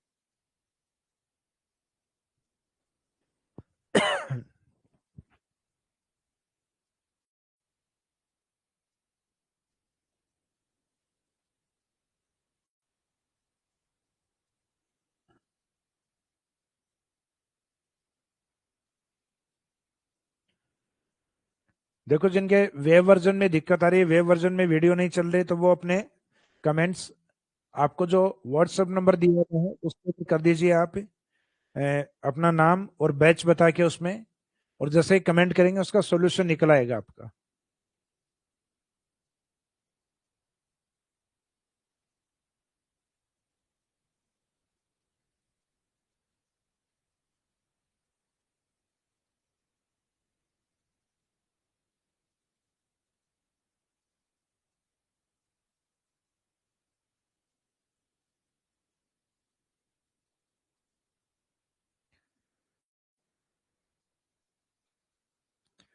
हाँ, फिजिकल ज्योग्राफी वाली आपकी कोशिश ये करेंगे कि 7 बजे से भी पहले स्टार्ट कर दें क्लास।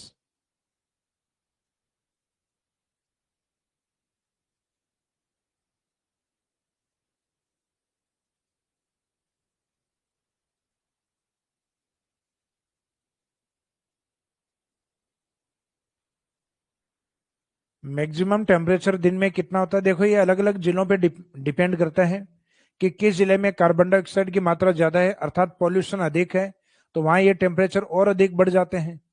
किस जिले में मुख्यतः मिट्टी है, मिट्टी की मात्रा अधिक है, तो मिट्टी के कारण भी टेम्परेचर बढ़ते हैं। कहीं सॉइल जल्दी गर्म होती है, उसके विशिष्ट उष्मा अर्थात उष्मा ग्रहण करने की क्षमता कम होती है, तो जैसे उसका ऊपरी भाग गर्म होता है तो उसके बाद में उससे पार्थिव विकिरणें, यानी जो एटमॉस्फेयर को गर्म करती हैं, वो ज्यादा निकलती है। तो वहां के वायुमंडल जनरली ज्यादा गर्म होते हैं जहां मिट्टी का विस्तार अधिक होता है। और जिन क्षेत्रों में जलीय भाग होता है, तो उन जलीय क्षेत्रों से अपने वापस उनके गर्म होकर और बाद में उनसे हम ये कहें जैसे वाटर से स्टीम निकलती है, तो वो जनरली कम निकलती हैं, क्योंकि जल की जो विशिष्ट उष्मा है वो ज्यादा होती है। इसका मीनिंग वो तापमान को ज्यादा ग्रहण करता है। जबकि मिट्टी होती है वो टेम्परेचर को कम समय ग्रहण करने के बाद उसको टेम्परेचर को रिलीज करना स्टार्ट कर देती है। तो रिलीज करेगी तो उससे मुख्यतः क्या होता है, एटमॉस्फेयर में टेम्परेचर बढ़ जाता है।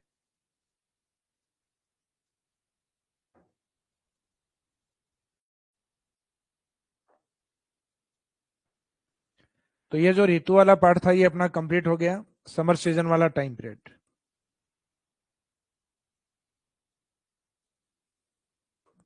ग्रीष्म ऋतु वाले पार्ट के बाद में नेक्स्ट आता है अपना वर्षा ऋतु। वर्षा ऋतु में अपने को कुछ पॉइंट्स कवर करने हैं। अब ये पॉइंट कौन कौन से हैं, तो वर्षा ऋतु का जो मुख्य घटना है एक तो वो है मानसून। तो मेन पॉइंट एक तो मानसून ही है।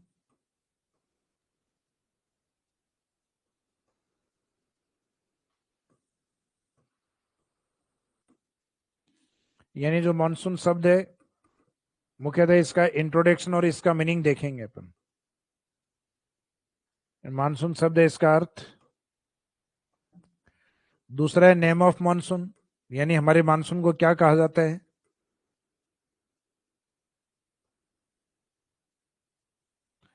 नेम ऑफ मानसून के बाद में डेट्स ऑफ मानसून, मानसून की तिथियां।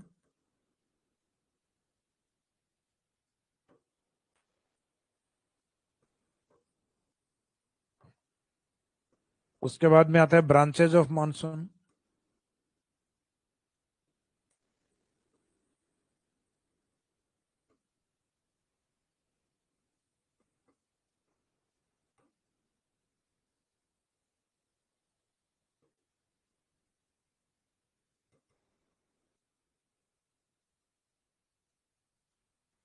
मानसून की शाखाएं ब्रांचेज ऑफ मानसून।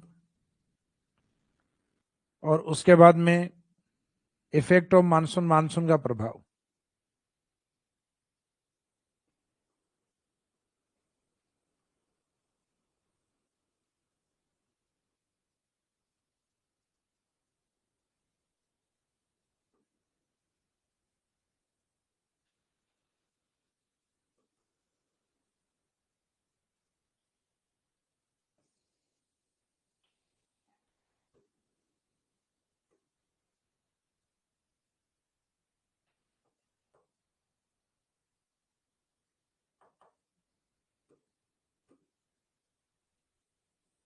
मानसून का प्रभाव, ब्रांचेज ऑफ मानसून, मानसून की शाखाएं, डेट्स ऑफ मानसून। तो इन पॉइंट्स को हम कवर करेंगे। इसमें एक मानसून का अर्थ है, फिर उसका नाम क्या है, उसकी तिथियां क्या हैं। तो तिथियों में मुख्यतः दो तिथि होती हैं, एक तो मानसून अराइवल डेट होती है और एक उसके वापस जाने के अर्थात उसके डिपार्चर डेट होती है। और मानसून तिथियों के बाद में उसके ब्रांचेज और लास्ट में उसका अफेक्ट या उसका प्रभाव कैसा है मानसून का, मुख्यतः स्थान या जिलों के आधार पर और आसान में अकॉर्डिंग टू डायरेक्शन वाइज, दिशाओं के आधार पर।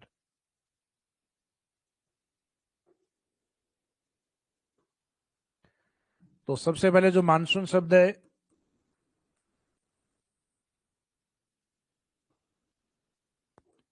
उसका फाउंडेशन शब्द या फाउंडेशन वर्ड या उसका मूल शब्द क्या है। तो मानसून का मूल शब्द है,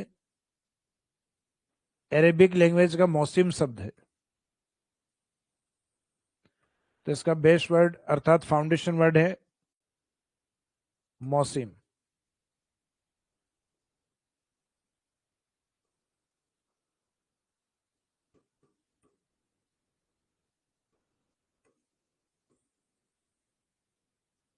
किस भाषा का शब्द है। तो भाषा इसमें अरेबिक लैंग्वेज, अरबी भाषा का शब्द है।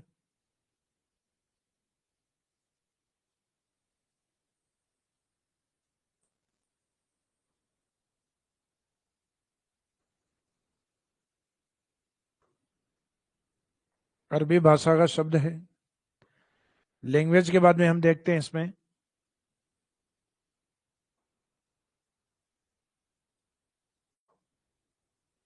मुख्यतः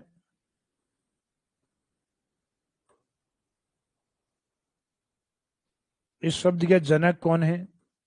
तो एक अरब भूगोलवेता थे जिन्होंने मौसम के ऊपर अर्थात अरब क्षेत्र में मानसून के ऊपर रिसर्च किया, उनका नाम है अल मसूदी। तो अल मसूदी को इसका जनक मानते हैं। तो इसमें दो तीन फैक्ट आ गए। एक तो ये शब्द किस शब्द से निकला हुआ है, तो अरेबिक लैंग्वेज के मौसम शब्द से। फिर मौसम शब्द किस भाषा का है, तो जो अभी शब्द बोला मैंने अरेबिक लैंग्वेज, तो अरबी भाषा का। जनक कौन है, फादर कौन है, अल मसूदी जो इतिहासकार भी रहे हैं और एक जोग्राफर अर्थात एक भूगोलवेता भी थे। तो इसके जनक के रूप में अल मसूदी।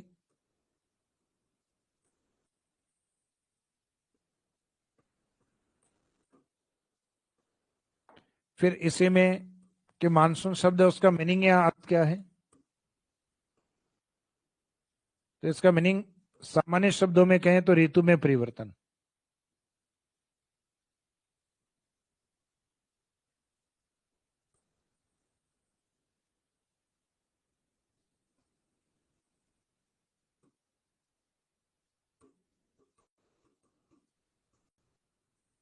मुख्यतः ऋतु में परिवर्तन।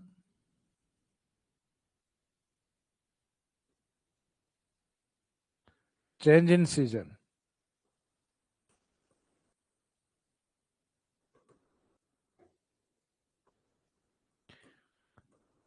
ऋतु में परिवर्तन का मीनिंग यह है कि जब मानसून नहीं आता तो उस समय अपने गर्मियों के इफेक्ट ज्यादा होते हैं। लेकिन ऐसा नहीं है कि मानसून आने के बाद गर्मियां समाप्त हो जाती हैं, मानसून के बाद भी गर्मियां होती हैं।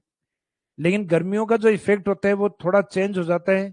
मानसून के पहले कंटिन्यूस टेम्परेचर बढ़ते हैं और मानसून के बाद में टेम्परेचर धीरे धीरे कम होना स्टार्ट होते हैं। अर्थात मानसून के पहले टेम्परेचर इंक्रीजिंग फॉर्म में होते हैं, बढ़ते हुए फॉर्म में, और उसके बाद में डिक्रीजिंग फॉल के अंदर, अर्थात इसका मीनिंग घटते हुए क्रम के अंदर। तो इस तरीके से हम कहते हैं मानसून का जो मीनिंग होता है वो ऋतु में परिवर्तन करना है, यानी जो टेम्परेचर बढ़ रहे थे उनको धीरे धीरे कम करना। तो एक तो शॉर्ट मीनिंग जो एग्जाम में आता है वो यही आता है, ऋतु में परिवर्तन। और एक लंबा मीनिंग है इसका, मौसमी हवाओं की दिशा में परिवर्तन जो जल से स्थल की ओर चलती है। इसका मीनिंग है change in seasonal wind direction which comes from sea part to land part, which comes from sea part to land part. यानी समुद्री समुद्री या जलीय क्षेत्र से और मुख्यतः लैंड पार्ट या स्थल की ओर हवाओं का आना।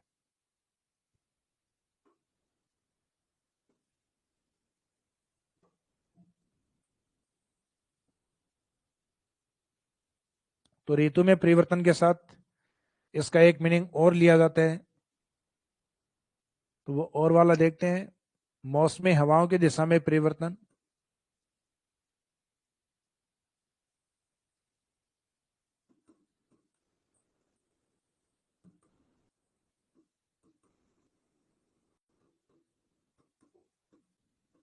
मौसमी हवाओं की दिशा में परिवर्तन जो जल से स्थल की ओर चलती है।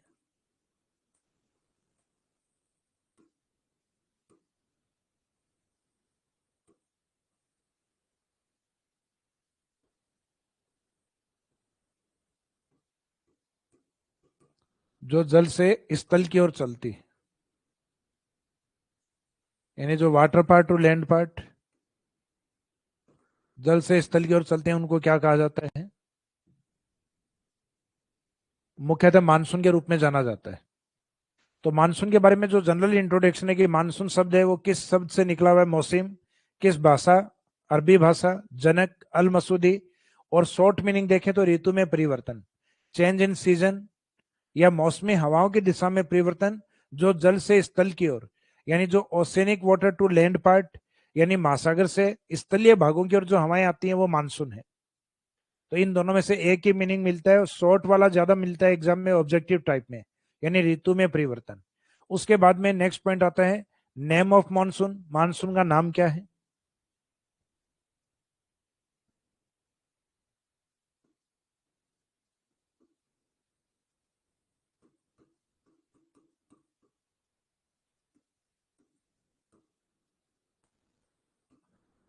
तो इंडिया के अंदर जनरली हम देखते हैं कि सदर्न वाला जो पार्ट है, जो 0 डिग्री से नीचे वाला भाग अर्थात भूमध्य रेखा के नीचे वाला, वहां मुख्यतः व्यापारिक पवने चलते हैं, दक्षिणी पूर्वी व्यापारिक पवने। यानी इन विंड्स को आप डिवाइड करके देख सकते हो। तो विंड्स में हमेशा नाम दिया जाता है जिस ओर से हवा आती है उसके अकॉर्डिंग, ना कि जिस ओर जाती है उसके अकॉर्डिंग। जैसे पूर्व की ओर से आ रही है लेकिन वो पश्चिम की ओर जाएगी, तो पूर्व की ओर से आ रही है तो उसको नाम देंगे पूर्वाई पवने, पश्चिम की ओर से आ रही है तो उसको नाम देंगे पछुआ पवने। तो इसका मीनिंग विंड्स जिस ओर से आती है उसको नाम वही दिया जाता है। तो ये मुख्यतः दक्षिणी गोलार्ध में साउथ ईस्ट की ओर से आने वाली ट्रेड विंड्स हैं, दक्षिणी पूर्वी व्यापारिक पवन है। और विंड्स के अंदर एक नियम होता है, जैसे ही ये दक्षिणी गोलार्ध में चलती हैं तो ये अपने चलने की दिशा के लेफ्ट में चलती हैं। यानी ये हवाएं आनी तो भूमध्य रेखा की तरफ इस तरीके से थी, निम्न वायुदाब, लेकिन दक्षिणी भाग में 0 डिग्री के नीचे की ओर ये मुख्यतः लेफ्ट में चलती हैं कोरियोलिसिस फोर्स के कारण, जो कि पृथ्वी के घूर्णन के कारण उत्पन्न होता है, या फेरल के नियम के अनुसार जो दक्षिणी गोलार्ध में मुख्यतः लेफ्ट और नॉर्थ में देखते हैं तो राइट। जैसे ये 0 डिग्री को क्रॉस करके ऊपर की ओर जाएगी तो दक्षिण में ये हवाएं जैसे सीधी चलनी चाहिए थी, लेकिन सीधी के बजाय ऐसे चलती है लेफ्ट की तरफ। लेकिन जैसे ही ये 0 डिग्री को क्रॉस करेंगे तो फिर नियम लेफ्ट वाला नहीं राइट वाला रहेगा। तो ये हवाएं धीरे धीरे 0 डिग्री को क्रॉस करने के बाद ये इंडिया की तरफ टर्न करती हैं इस तरीके से, और फिर ये मानसूनी विंड्स में डाइवर्ट होती है, कन्वर्ट होती है, यानी भारत की ओर डाइवर्ट होंगी है। और इनका नाम होगा फिर साउथ वेस्ट मानसूनी विंड्स, यानी दक्षिण पश्चिम। तो फिर बाद में इनकी शुरुआत होती है दक्षिण पश्चिम से उत्तर पूर्व की ओर। तो शुरुआत वाली दिशा के अकॉर्डिंग नाम दिए जाते हैं, ना कि आगे वाली दिशा। तो फिर होता है दक्षिणी पश्चिमी मानसून।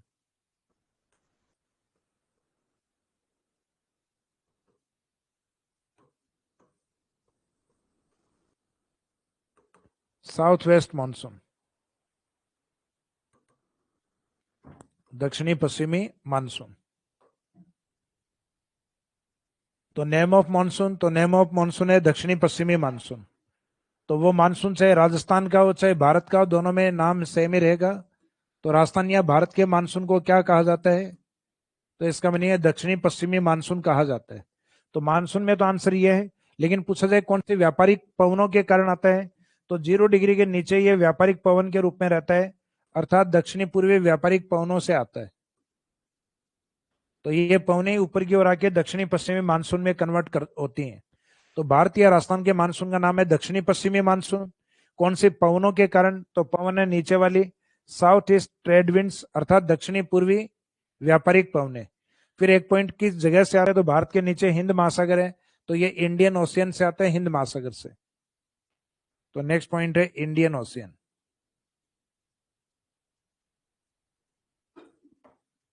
तो ये इसमें कुछ फैक्ट हैं कि मानसून कौन सा है। तो मानसून साउथ वेस्ट मानसून है, दक्षिणी पश्चिमी मानसून। इनके पीछे ट्रेड विंड्स, तो ये आंसर रहेगा साउथ ईस्ट ट्रेड या व्यापारिक पवने, दक्षिणी पूर्वी व्यापारिक पवने।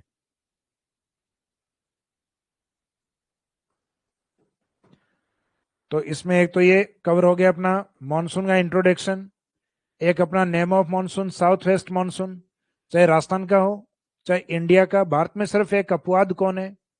भारत में एक अपवाद आता है अपना मुख्यतः तमिलनाडु और आंध्र प्रदेश और कर्नाटका का कुछ भाग, जहां हम उल्टा मानसून मानते हैं, रेडिएटिंग मानसून।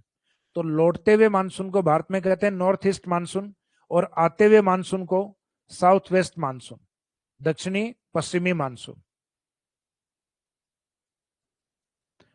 इसके बाद में आता है डेट्स ऑफ मानसून, मानसून की तिथियां।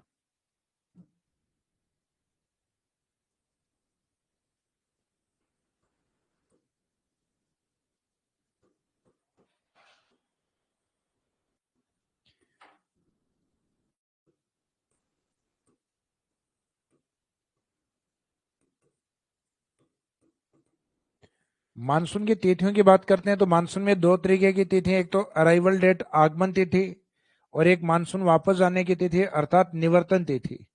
निवर्तन यानी मानसून लौटने की तिथि, और अराइवल डेट यानी मानसून आगमन या आने की तिथि। तो आगमन तिथि आपको ध्यान है कि भारत में मानसून की एंट्री है वो सदन से होती है, दक्षिण की ओर से होती है। जैसे यहाँ ये व्यापारिक पवनें हैं दक्षिणी पूर्वी, ये जैसे ही मानसून में कन्वर्ट होती हैं अर्थात दक्षिणी पश्चिमी मानसून पवनों के रूप में, तो ये सबसे पहले इफेक्ट डालती हैं अंडमान निकोबार के ऊपर, जो कि हमारे 22 मई मानसून की सबसे पहली एंट्री अंडमान निकोबार। तो भारत में मानसून सबसे पहले कहां पहुंचता है? अंडमान निकोबार। फिर भारत के मुख्य तट पर या मुख्य भूमि पर,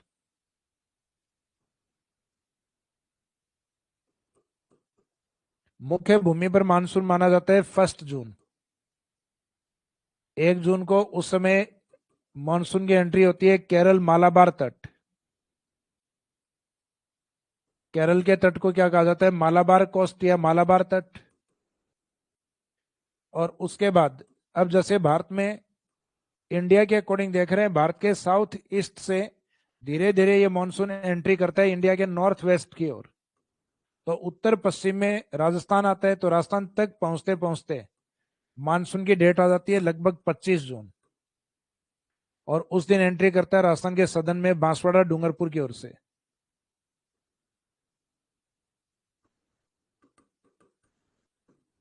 तो इसका मीनिंग है कि राजस्थान के अंदर मानसून की जो एंट्री है वो साउथ से और बाद में वेस्ट की तरफ बढ़ता है, पश्चिम की तरफ, और पश्चिम की तरफ जाते जाते जुलाई का आपका लगभग 1st से 2nd वीक आ जाता है।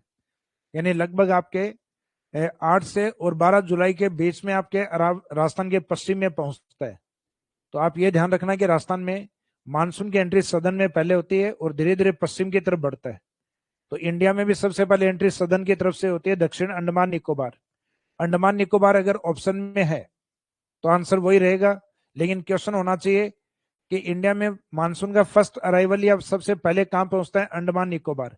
अगर क्वेश्चन ये दिया हुआ है कि मुख्य भूमि पर कहां पहुंचता है, तो मुख्य भूमि में आंसर रहेगा मालाबार।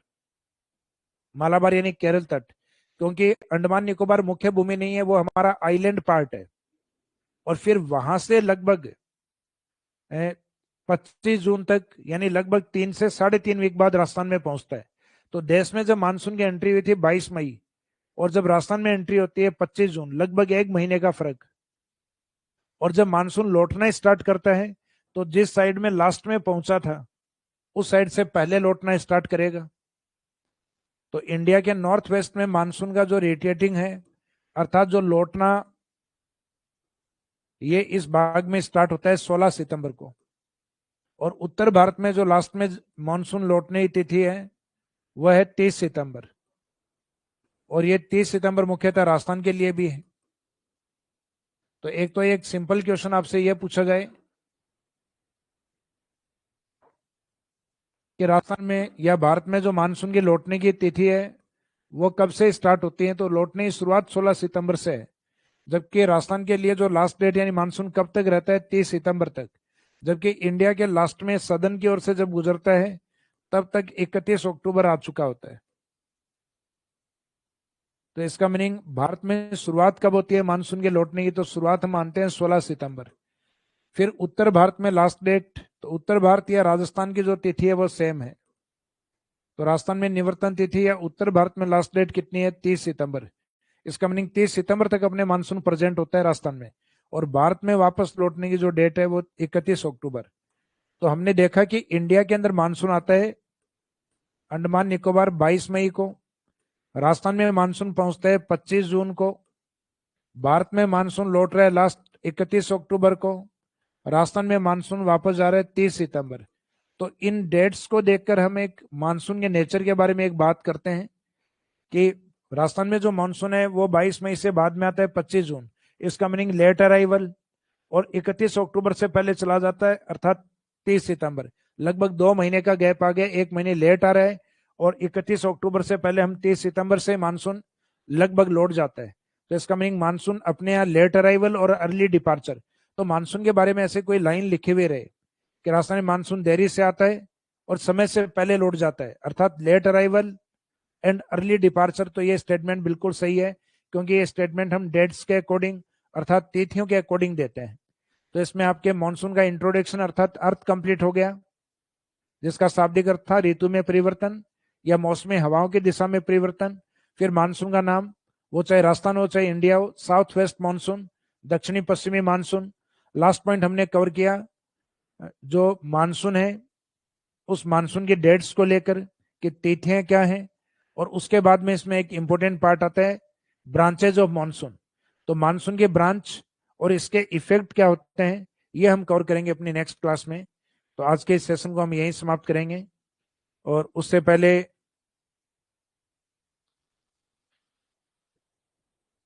एक क्वेश्चन आया था आपका कि राजस्थान के भौतिक स्वरूप के संबंध में यानी फिजिकल डिविजन्स के बारे में कौन सा कथन सत्य है? हाड़ौती पठार पश्चिमोत्तर में मुख्य सीमांत भ्रंश द्वारा सीमांकित है। हाड़ौती प्रदेश पश्चिम और उत्तर के अंदर है, तो यह हाड़ौती है, और हाड़ौती का जो नॉर्थ वेस्ट है यानी उसका पश्चिम और उत्तर है पश्चिमोत्तर या उत्तर पश्चिम, वो मुख्यतः इसमें दिया हुआ मुख्य सीमांत भ्रंश। तो मुख्य का मीनिंग क्या होता है? मेन। सीमा का मीनिंग होता है बाउंड्री। भ्रंश का मीनिंग होता है फॉल्ट। तो क्या राजस्थान में एमबीएफ है? तो राजस्थान में एमबीएफ नहीं, राजस्थान में जीबीएफ है। तो जीबीएफ है ग्रेट बाउंड्री फॉल्ट, ना कि ये। तो ये स्टेटमेंट गलत है इसमें। तो जहां जहां पॉइंट फर्स्ट आपका दिया हुआ है ऑप्शन में वो गलत हो जाएंगे। तो इसमें फर्स्ट एंड सेकंड ऑप्शन तो गलत हो गए जिनमें फर्स्ट दिया हुआ था। फिर नेक्स्ट दिया हुआ है पश्चिमी राजस्थान में रेतीले मरुस्थल 41.50% क्षेत्र में बालुकाई स्तूप मुक्त प्रदेश है। तो बिल्कुल सही बात है कि जो रेतीला या जो एरिड डेजर्ट था उसमें 41.5% 41.5% हमादा रीजन अर्थात विदाउट सैंड ड्यून, और विद सैंड ड्यून कितना था? 58.5%। तो इसका मीनिंग है सेकंड वाला ऑप्शन सही है। तो अब सेकंड जहां जहां आपके ऑप्शन में है वो सही रहेंगे। तो इसका मीनिंग ऑप्शन नंबर थर्ड, जिसमें सेकंड भी है, थर्ड भी है, फोर्थ भी है, क्योंकि लास्ट वाले ऑप्शन में आपके सेकंड नहीं है। स्टार्टिंग के दो ऑप्शन में आपके फर्स्ट फर्स्ट वाला है वो दो में दिया हुआ है, तो वैसे फर्स्ट वाला ऑप्शन सही नहीं होना चाहिए।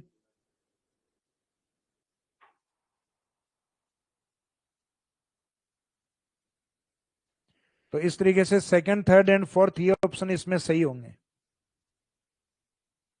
और तीसरा स्टेटमेंट जो इसमें नहीं पढ़ा लेकिन वो आपको ध्यान है, राजस्थान के भौतिक प्रदेश भारत के उत्तर विशाल मैदान और भारत के प्रायद्वीप पठार का हिस्सा है। तो जैसे मैंने आपको स्टार्टिंग में बताया था कि राजस्थान के अंदर जो हाड़ौती है, अरावली है, वो प्रायद्वीप पठार में है, और मरुस्थल और पूर्वी मैदान जो मिट्टी वाले भाग उत्तर विशाल मैदान में है। तो राजस्थान के जो 4 भौतिक प्रदेश हैं वो इंडिया के कितने भौतिक प्रदेश में शामिल हैं? 2 के अंदर। एक तो भारत के उत्तर विशाल मैदान और एक प्रायद्वीप पठार। तो ये स्टेटमेंट भी ठीक था। अरावली वर्तमान में अवशिष्ट पर्वतमाला अर्थात एक रेजिडियल माउंटेन के रूप में है। और अगर किसी को ये बात भी पता होती तो ये उससे भी ठीक हो जाता है, क्योंकि ये फोर्थ सिर्फ एक ही ऑप्शन में दिया हुआ है, और वो एक ऑप्शन वही है 2, 3 और 4 वाला। तो क्वेश्चन आपका जो एक आया हुआ था वो सॉल्व हो गया है, कंप्लीट हो गया है। तो बाकी किसी का कोई क्वेश्चन होगा इस चैप्टर से रिलेवेंट तो हम कल ले लेंगे और तो आज के सेशन को यहीं कंप्लीट करते हैं। Thank you.